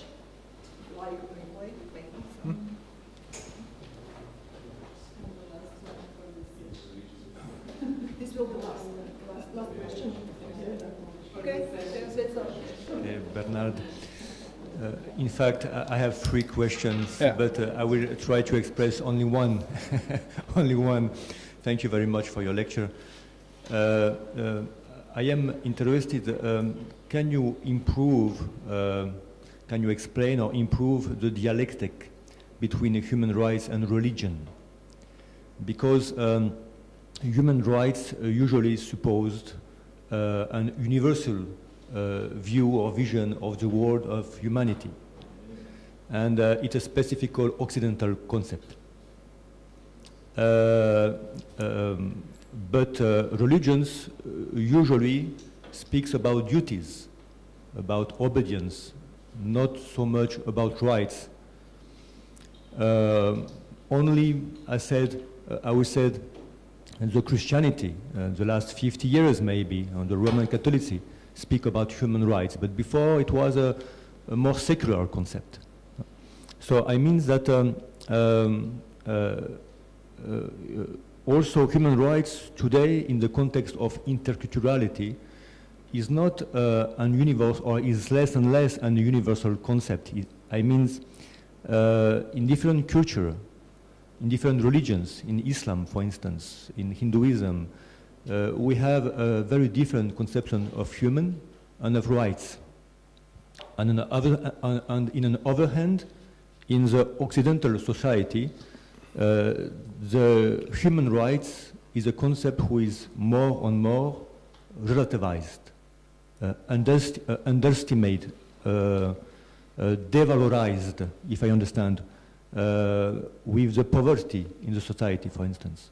Less and less, there is less and less working rights for workers, for instance. There is more and more division in our Occidental society, which are occasionated by poverty, by the liberal economy, and so on. So I mean, there is different conceptions of human rights. It's more and more, it seems, a relative concept in the context of the globalization, but also it's a concept, we speak a lot about that in school, in politics, in universities, but in the Occidental society, in my opinion, there is less and less human rights. So your solution when you spoke about justice or human rights, is that maybe two horizontal solutions for religious education? Would be maybe challenging also for religious education to reinvent a language which would be more based on the revelation, on theology, on transcendence, for speaking, for instance, about the human sacralizations. I don't know if I was clear. No, I hope I got your very fast and quick question correctly. It was a very long and very complex question, but thanks a lot for this. I think we have to distinguish at least two different approaches. The first is the level of genealogy. That means of the process of bringing up the human rights. And if you read Hans Joas, for example, which I deeply recommend, he said, it's a prejudice to say that the bringing up of human rights, the Declaration of Human Rights in 1948, is just a European or a Western project. No, it's not true. Everybody was participating in this project. Colleagues from the East, from Asian traditions, from the Muslimic traditions, and so on. And so this is the first distinguish we have to make. And the second one is a normative distinction we have to make between the normative perspective and the empirical level. Of course, we are lacking a lot of realization of human rights everywhere. Especially, and that's my duty as a Catholic theologian, in the Catholic Church. We are lacking a lot of human rights, But we need a universal normative perspective. That's my view. And that means bringing up this normative perspective, I would go in conflict with more relative conceptions of human rights. For example, if you go into a discourse with Spivak, it's one of the most famous post-colonial thinkers, she would say that's a typical Western project, which is not able to understand our special needs in the Indian context. She's from India. And on the other hand, there's a contradiction, a very strong contradiction, for example, from Rainer Forst, from the critical theory of the Frankfurt School. And he said, how can we be able to fight for justice when we have this relativistic approach. Everybody tends for human rights. And so when we say everybody tends for dignity, everybody tends to reach acknowledgement, recognition, and so on. There is in this approach and this search for acknowledgement, for recognition, there is a universal perspective. I'll give you an example. A colleague in Baden-Württemberg told me about a master thesis of one of his students. And she wrote about the, I forgot the Hinduistic term, about the self-burning of widows after the husband has died in India. Witwenverbrennung. And the student wrote, if this is a tradition, then it's okay. We have to accept it. And here we have to come into a discussion with this relativism, because we have to fight for a universal approach. And then we come back to my answer to Jean-Paul's questions. Which kind of reason we have to base human rights and to base a concept of human rights. And so we don't need a Hegelian concept of human rights. But we need a concept which brings us in the position to ground and to base the search for universal dignity. And so we need universal categories for this. And that's not typical Western. I think it's typical human. I would like just to make a short comment about this question of the role model. Yeah. If we are in the monoculture, society, I think it is very good to propose these local models. But according to the contemporary situation in many cities in Europe, for instance, what does it mean to propose local model, for instance, in the city as Brussels, where we have many people from different countries, from different cultures.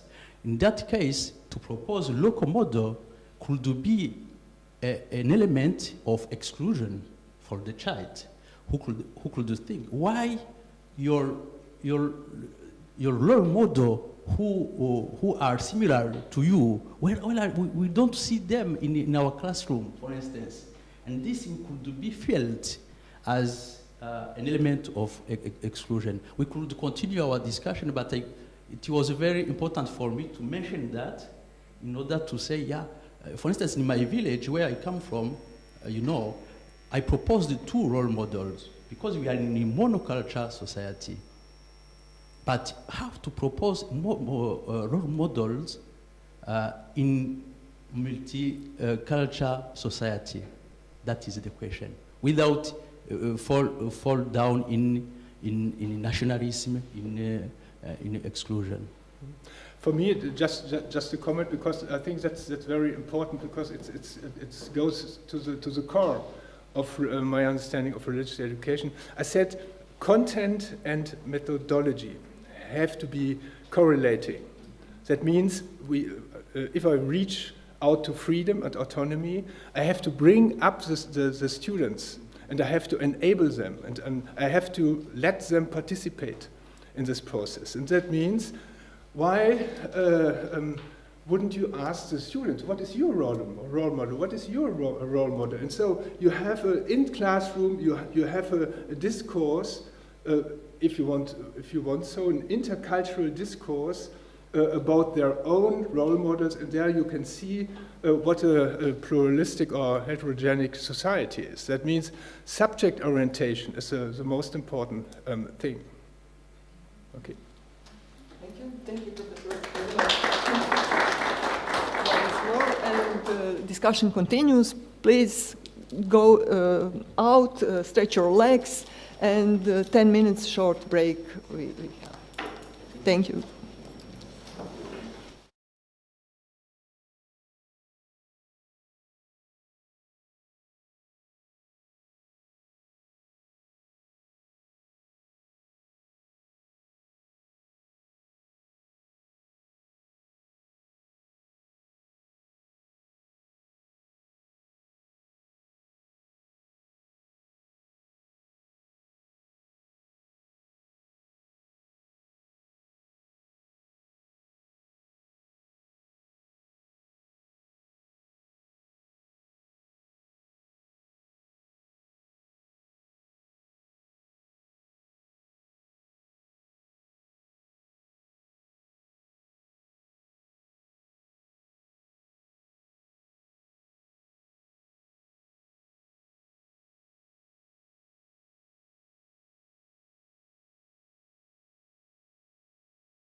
Yeah.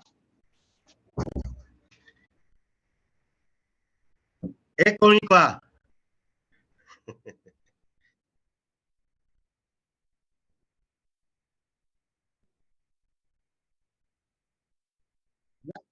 Yeah, thank you.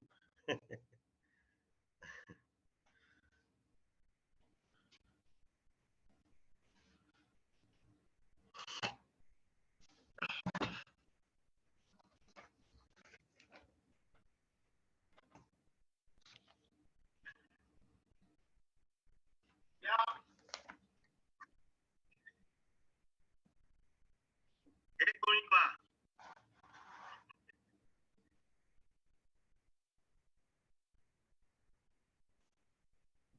Okay, thank you.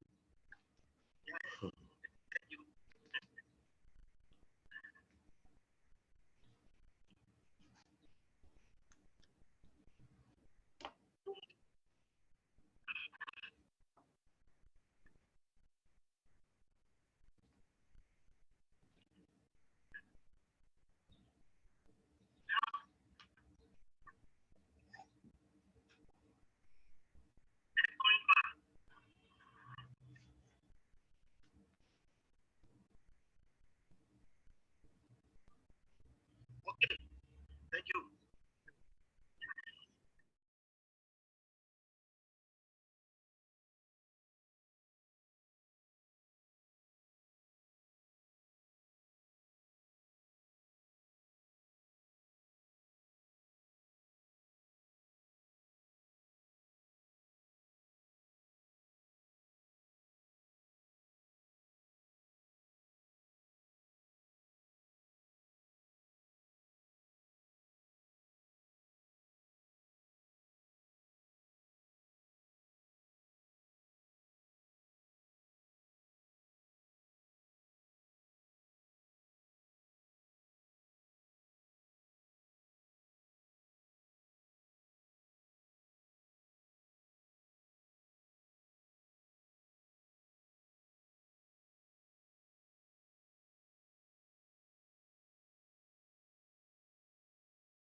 Our third lecturer, Professor Martinian Bosokpale Dumana, unfortunately couldn't come to Zagreb.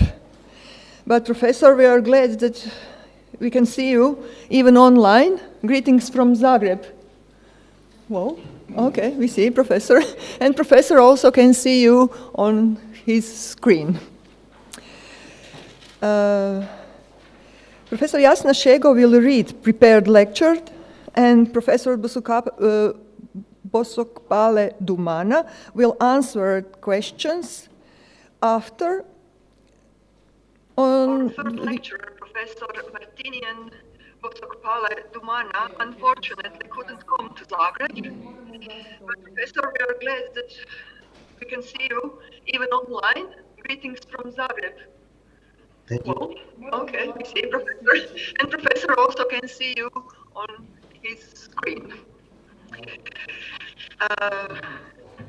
Professor Jasna Šego will read prepared lecture, and Professor Bosokpale Dumana will answer questions after. On third lecture, Professor Martinian Bosokpale Dumana, Finally. Sorry.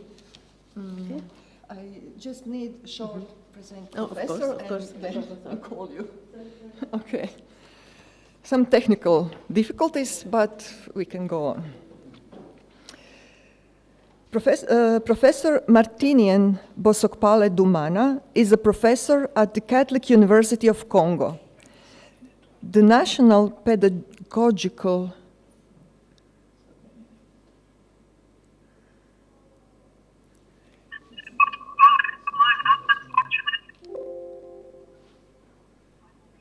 Može? Okay. Once more time. Professor Martin Bosokpale Dumana is professor at the Catholic University of Congo, the National Pedagogical University, the University of St. Augustine, and the Catholic Pedagogical Institute in Kinshasa. He obtained his doctorate degree in educational science from the Salesian Pontifical University in Rome. He is a member of the Scholas Occurrentes, a member of the UNESCO chair at the Catholic University of Milan, and the member of the Quality Assurance of the Catholic University of Congo. He publishes on the problems of education in Democratic Republic of Congo. The topic of lecture is the role of religious education in deal with the common good in the Democratic Republic of Congo. Jasna, please. Okay, thank you very much. At the Catholic University of Milan, and a member of the Quality Assurance of the Catholic University of Congo. Published on the problems of education in the Democratic Republic of Congo. The topic of lecture is the role of religious education in deal with the common good in the Democratic Republic of Congo.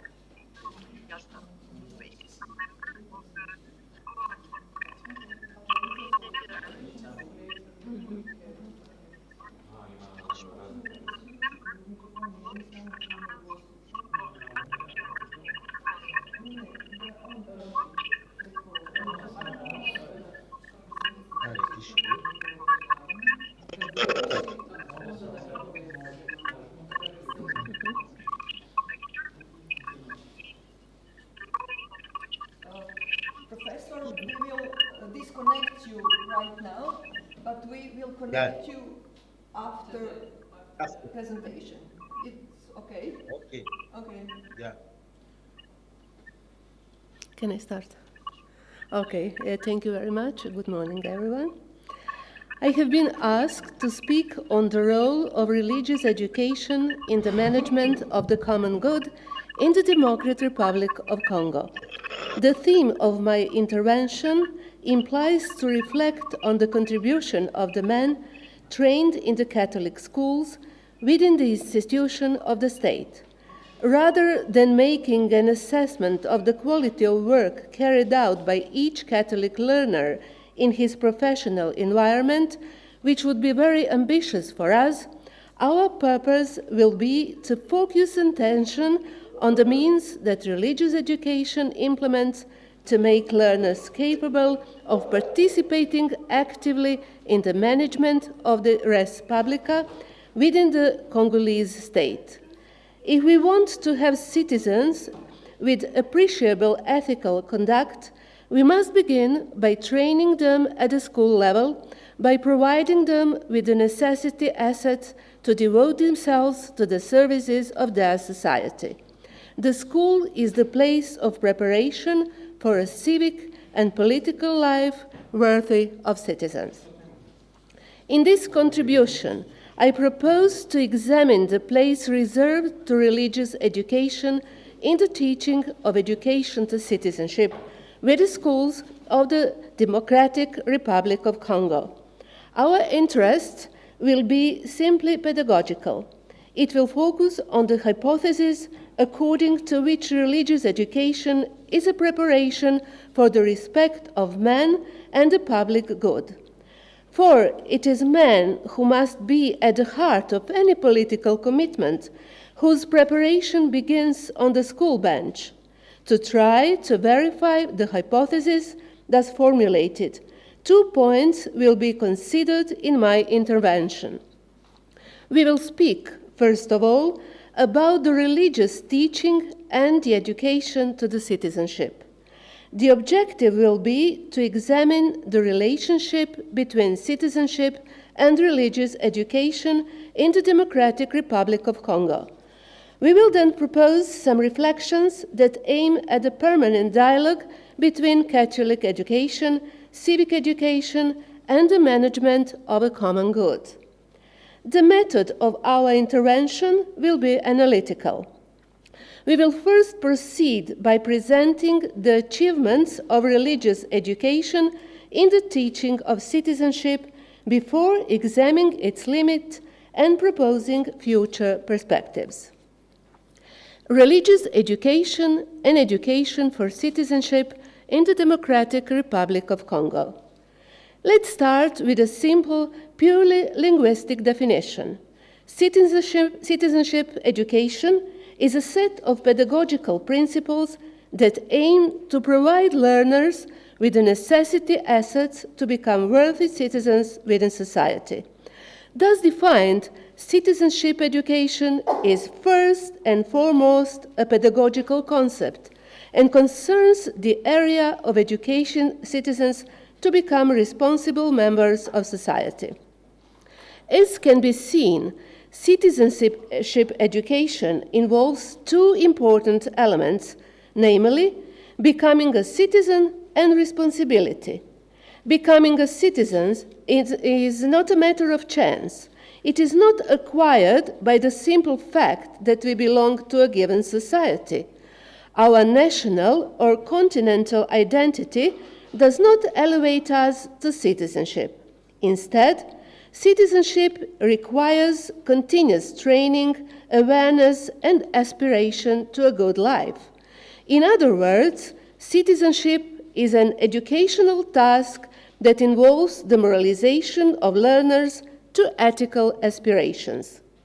Citizenship is education-oriented. An uneducated person cannot dream of becoming a worthy citizen of his society. In this sense, school becomes a place of learning, not only theoretical knowledge, which makes the learner capable of analyzing life situation, but also the principles of good life. It contributes, thus, to the construction of a personality of the learner and disposes him to lead a fulfilled life in the respect of the common good and of the given word, the sense of the effort, the love of the work, and the patriotism. In the becoming citizen is a pedagogical process which finds its genesis on the bench of the school. The responsibility is a civic affair. It requires the citizen who has become such thanks to the assets acquired in school to demonstrate the training received in his professional environment. Responsibility is the ability to answer for one's actions and to behave in all circumstances in a person of dignity. In this teaching of citizenship education in the Democratic Republic of Congo, learners are taught how to become citizens. This means to integrate fully into the political community of which one is a member. And learners are taught from the school period onwards how to take an active part in the social political organization of the state as a full-fledged person. This teaching allows learners to prepare themselves to acquire a legal status in order to exercise their role as citizens, that is, to vote, to be elected, to express themselves, to participate in an association, in short, to exercise the role as a citizen. These ideas contained in the citizenship education course also meet those developed by religious education in the Democratic Republic of Congo. Here, access is given to the dignity of man, attested by his capacity to participate in the organization of the social political life of his country. What religious teaching brings to the teaching of citizenship is the insistence on the respect of the human person, on his dignity, first of all, as a civic and moral person, that is to say, the one who is called to bring a dignified life in the fear of God and the respect of others. From this point of view, religious education in the Democratic Republic of Congo offers education for citizenship, the Christian basis on which teaching can be based for the integral formation of man. Religious education and education for citizenship are called upon and complement each other without being confused with each other. What religious teaching brings to the teaching of education for citizenship is in line with the social teaching of the Church as relayed by our fathers, the Bishop of the National Episcopal Conference of the Congo, which is exactly the concern to see the daughters and sons of our country assume with the dignity of God's children the responsibilities entrusted to them within the state. In this sense, the social teaching of the Church, as a specific reflection on the problems of the society, contributes to the enrichment of the course of the education to the citizenship in the Democratic Republic of Congo. Even if it is not possible to draw up a balance sheet on the quality of service rendered by the former students of Catholic schools in the institution of the state, it should nevertheless be stressed that Catholic education contributes to the formation of the high political executives of our country.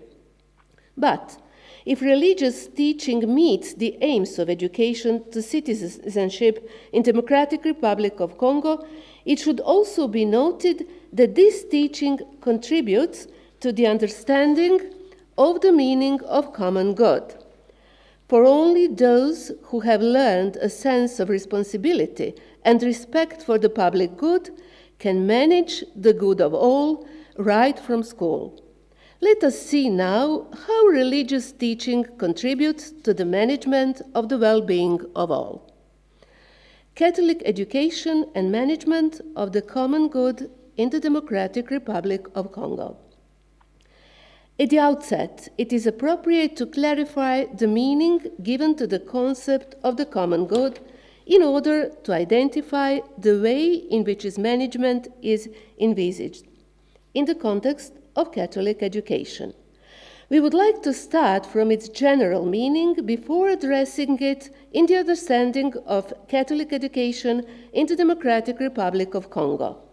Indeed, the common good is described as being either the observance of a social pact or the social result miraculously transmitted of personal interest that act without obstacles, or as being the supreme happiness of the majority. From this definition, three meanings of the common good can be sorted. First, it is the observance of a social pact that has been transmitted and received.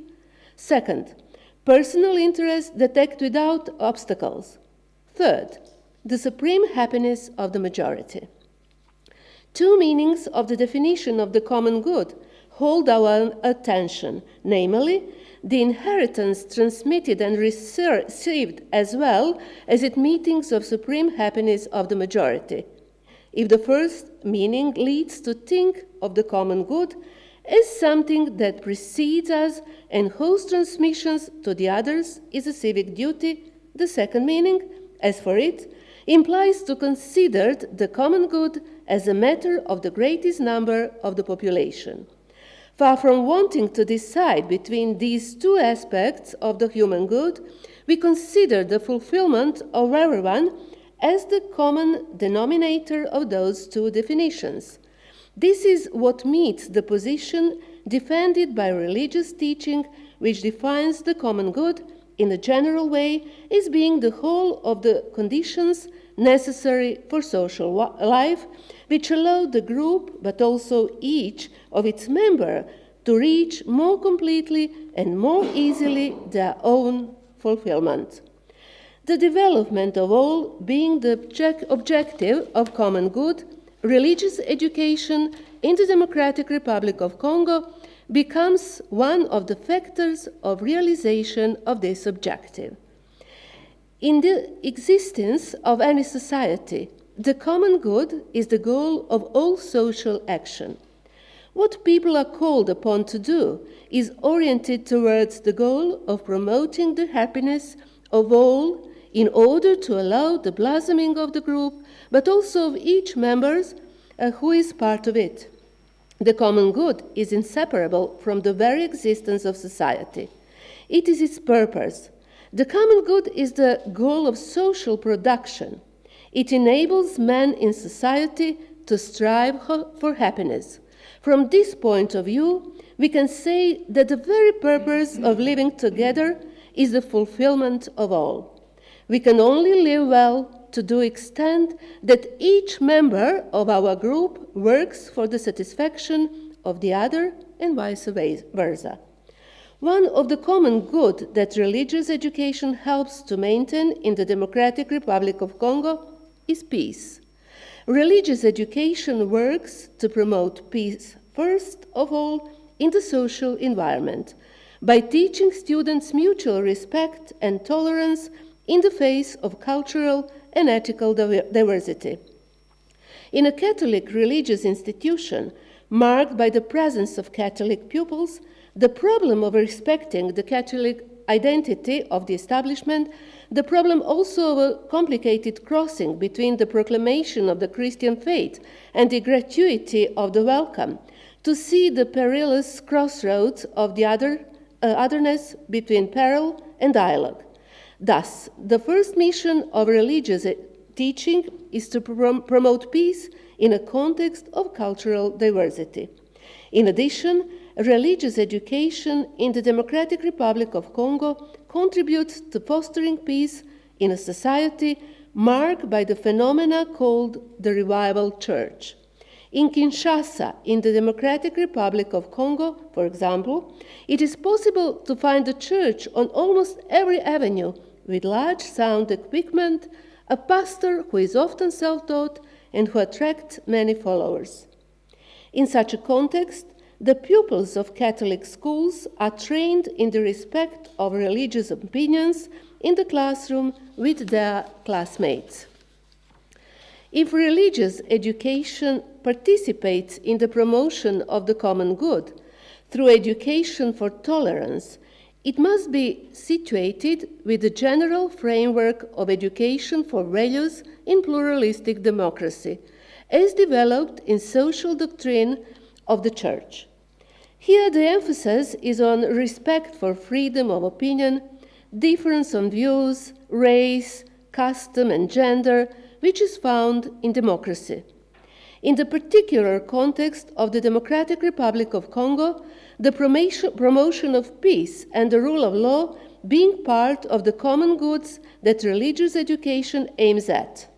This goal cannot be achieved without respect for democratic principles in which diversity of opinion is privileged.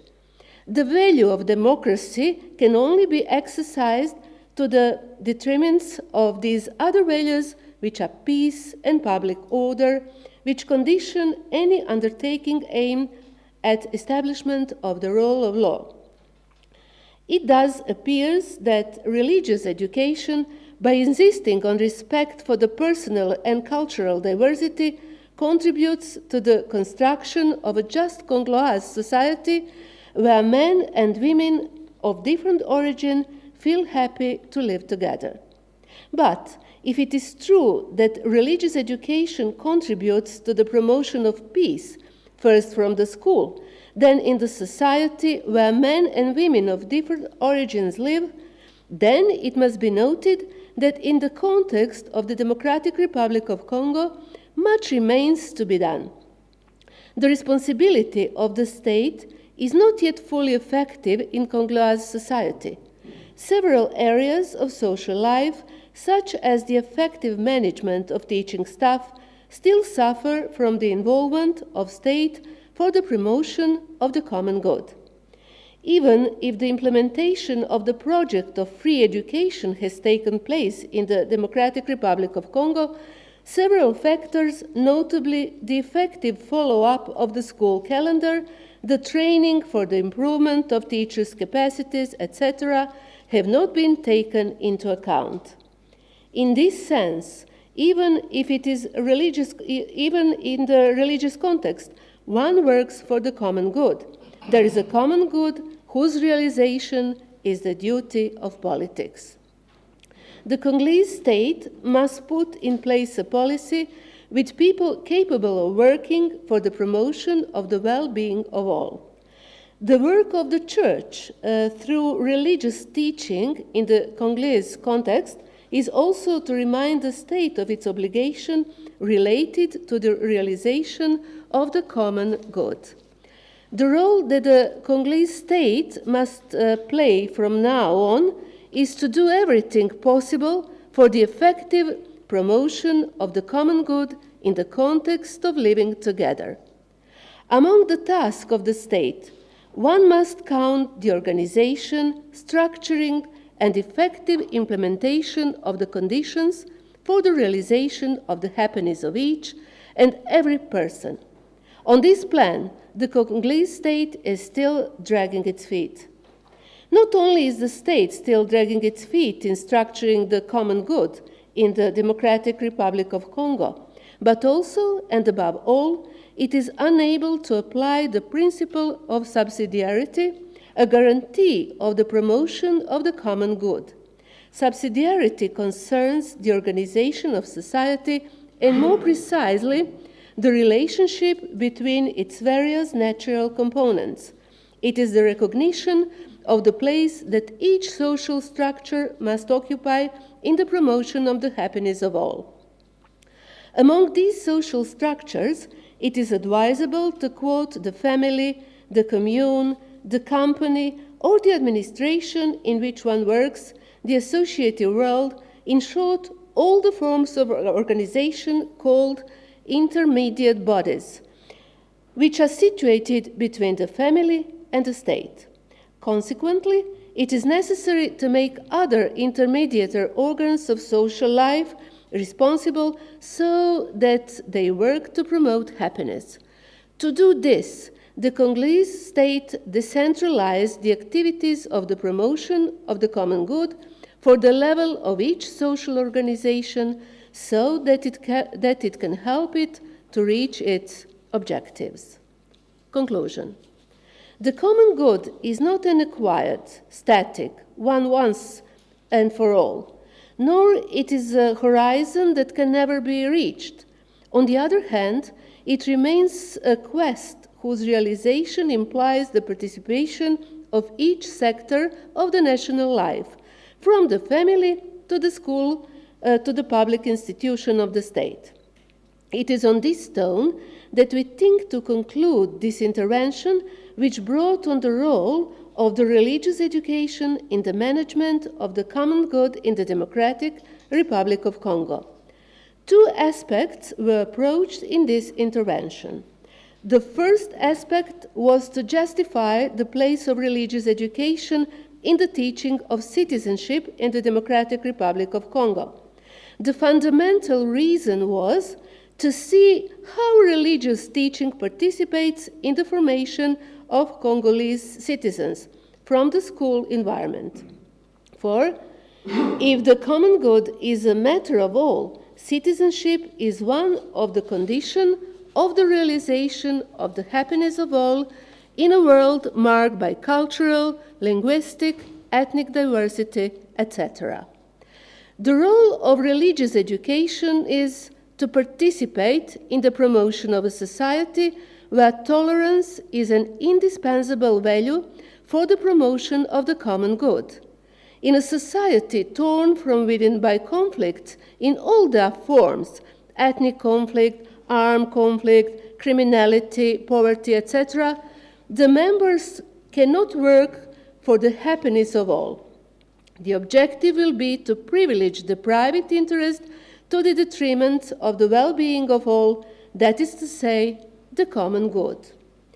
This is why religious education is part of a pedagogy that will participate in the promotion of the respect for men, for the goods of others, and for the benefits of all. The second aspect of our intervention shows the link between Catholic education and common good in the Democratic Republic of Congo.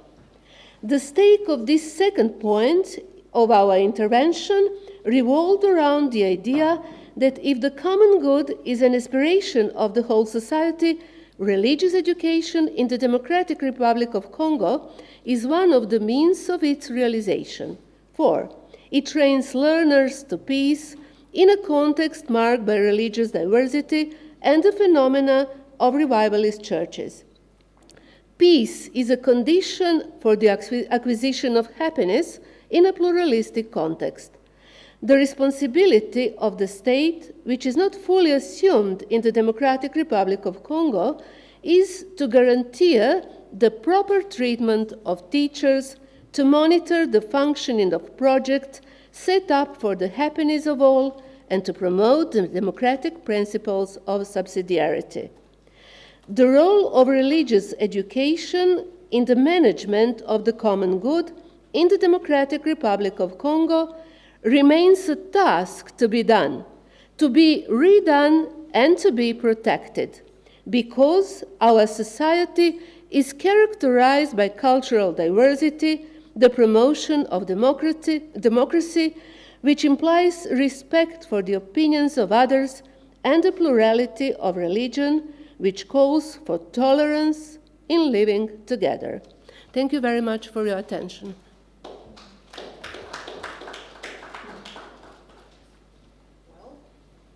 Thank you, Professor Shego, for reading this lecture. I hope that we soon solve these technical problems and that we can see our Professor Bosokpale Dumana, and I'm sure that you already have your questions for him. And thank you for your patience.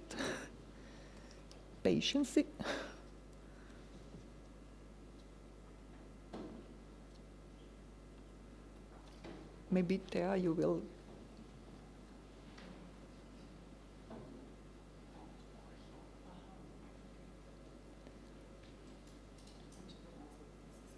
Mm-hmm.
Hello, Professor.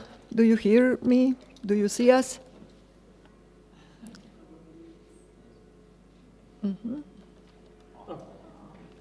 Oh. Welcome back. Thank you for your contribution to this international symposium. And now our participants can't wait to ask you some questions. So I get microphone to those persons who want to ask questions, and I hope that you will hear properly, and then please be free to answer it. Do you see us?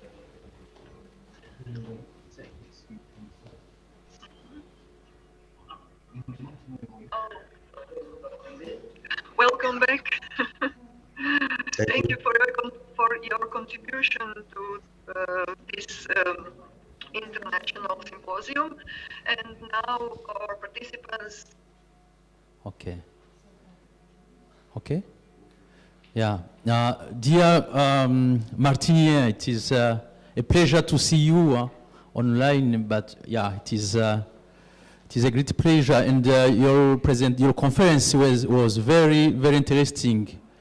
And I suppose you are following. You are catching me, please. Sorry to interrupt you. Would you please go to those microphone?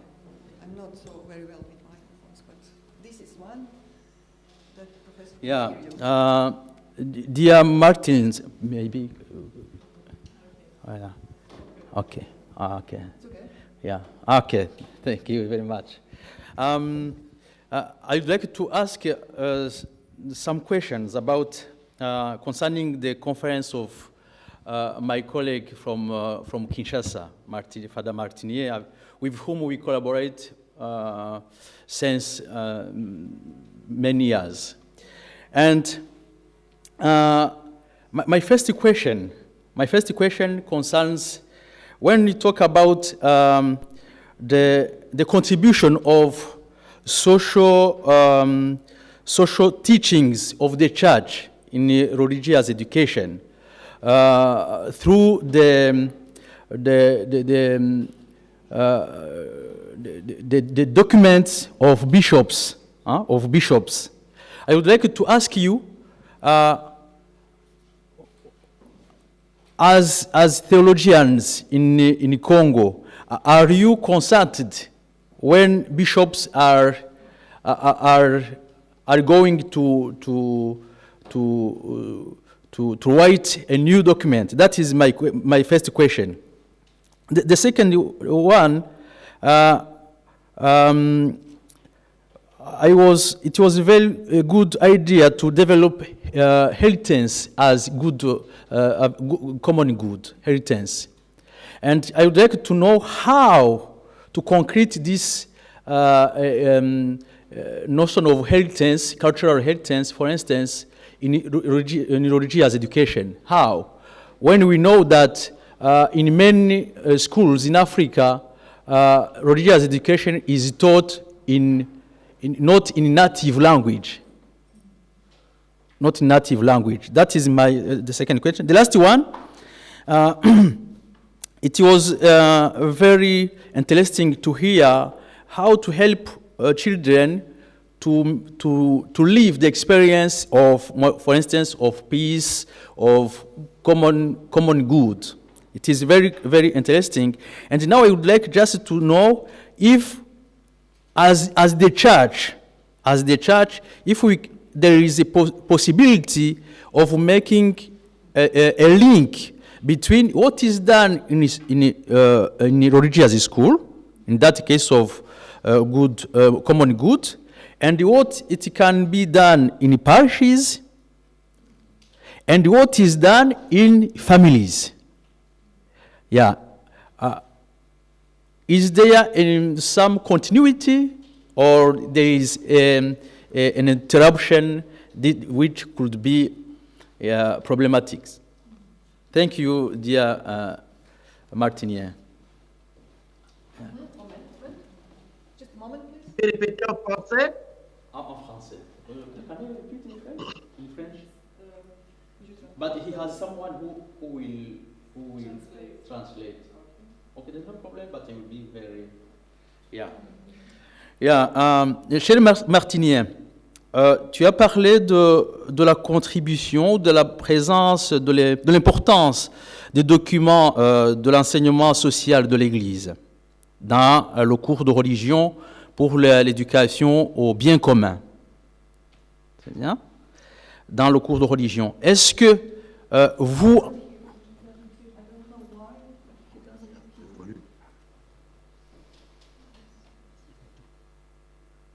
Ah, oui, est-ce que tu m'entends, Martinien?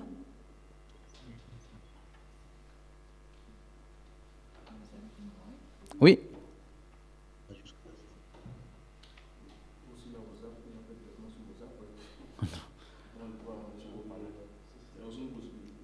Tu m'entends, Martinien? Ou je peux? Très loin, très loin. Très loin, de très loin. Eh bien, maintenant, tu m'entends? Oui, un peu, oui. Ah, ok, oui. Très bien. Non, c'est la question en français. Hein? Yeah. Yeah. J'ai 3 petites questions. Mais voilà, ça, c'est oui. pas petit, mais 3 petites questions. La première, quand tu parles de la présence ou de l'importance des enseignements, de l'enseignement social de l'Église dans le cours de religion pour éduquer les enfants au bien commun, est-ce que dans ces productions, dans la production de ces textes, est-ce que vous, toi, les collègues de l'université, est-ce que vous êtes consultés par nos pères évêques? Ça, c'est la première question. La deuxième question, j'ai aimé quand tu as parlé de l'héritage culturel comme un bien commun. C'est très, très intéressant. Et je voudrais savoir, est-ce que, quand on sait que le cours de religion dans beaucoup de nos écoles catholiques en Afrique est donné en français et non pas dans les langues maternelles, est-ce qu'il n'y a pas une contradiction?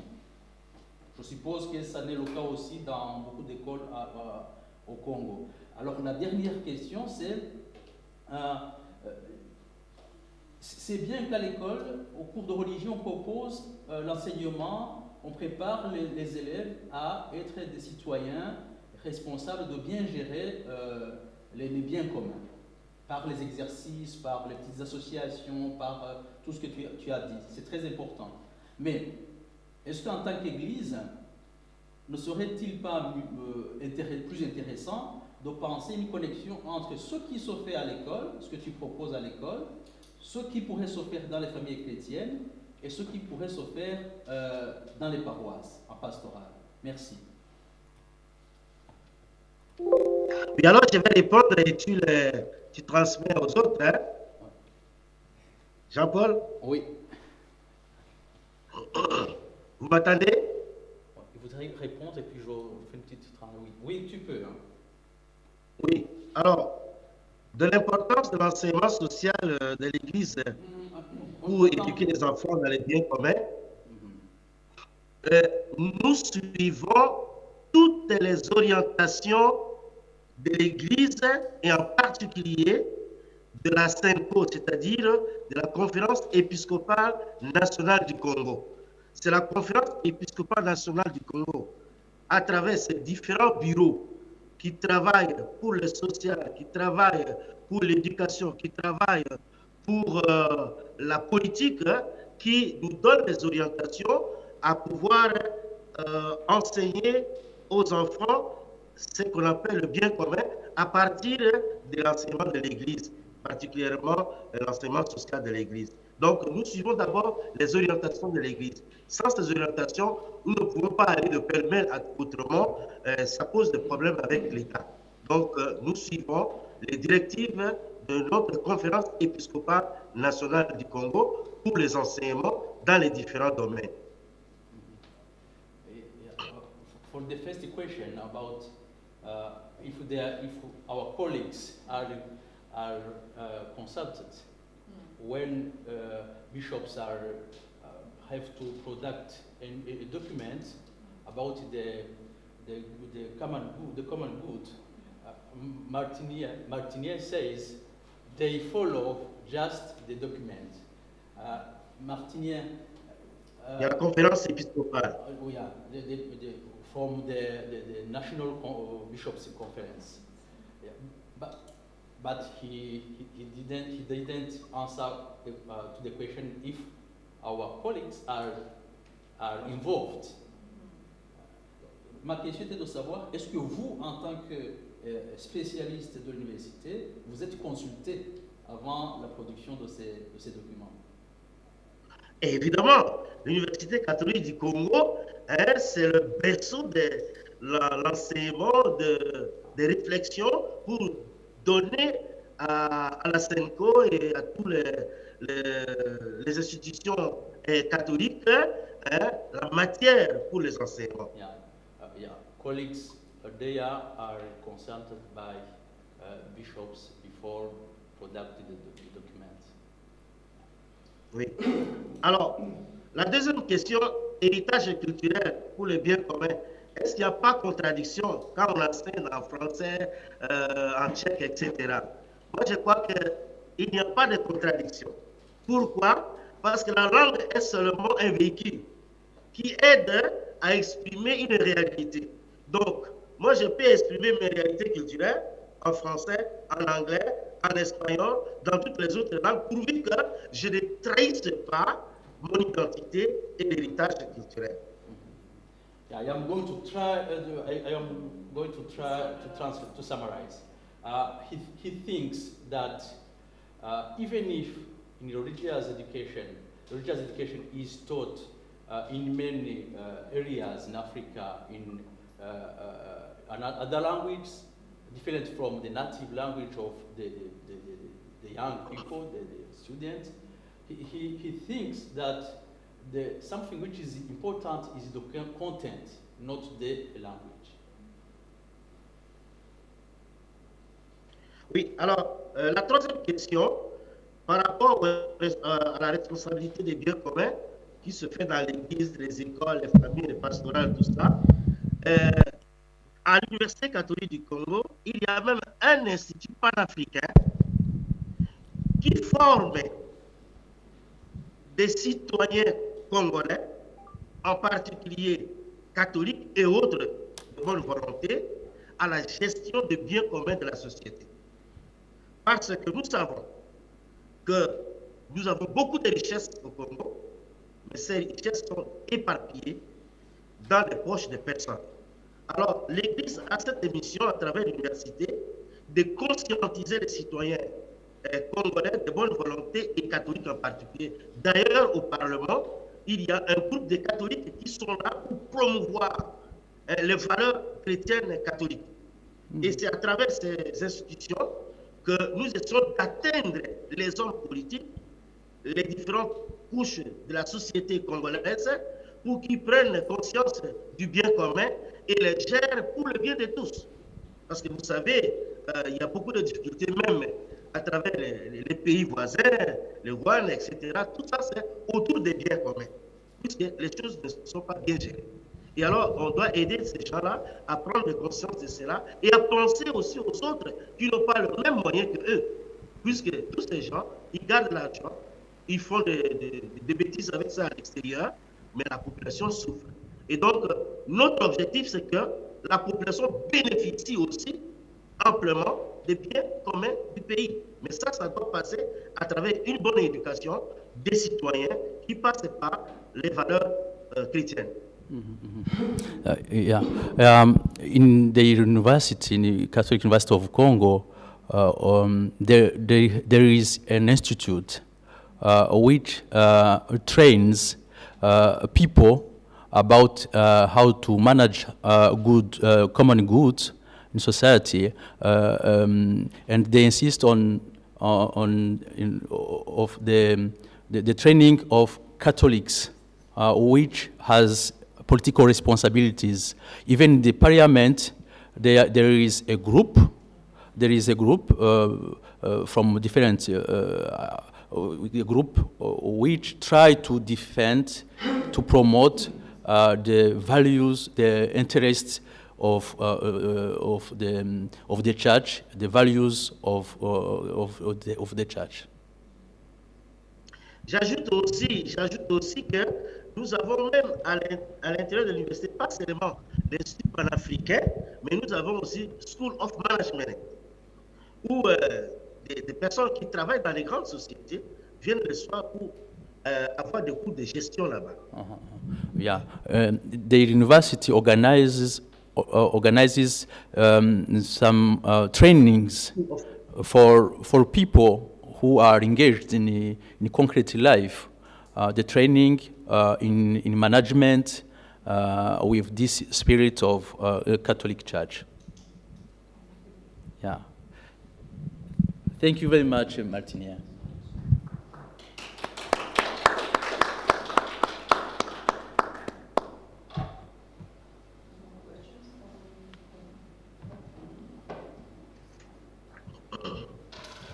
Jean-Paul ne partez pas. S'il y a d'autres questions, alors tu peux traduire ça. Je pense que tu as été très, très explicite et convaincant.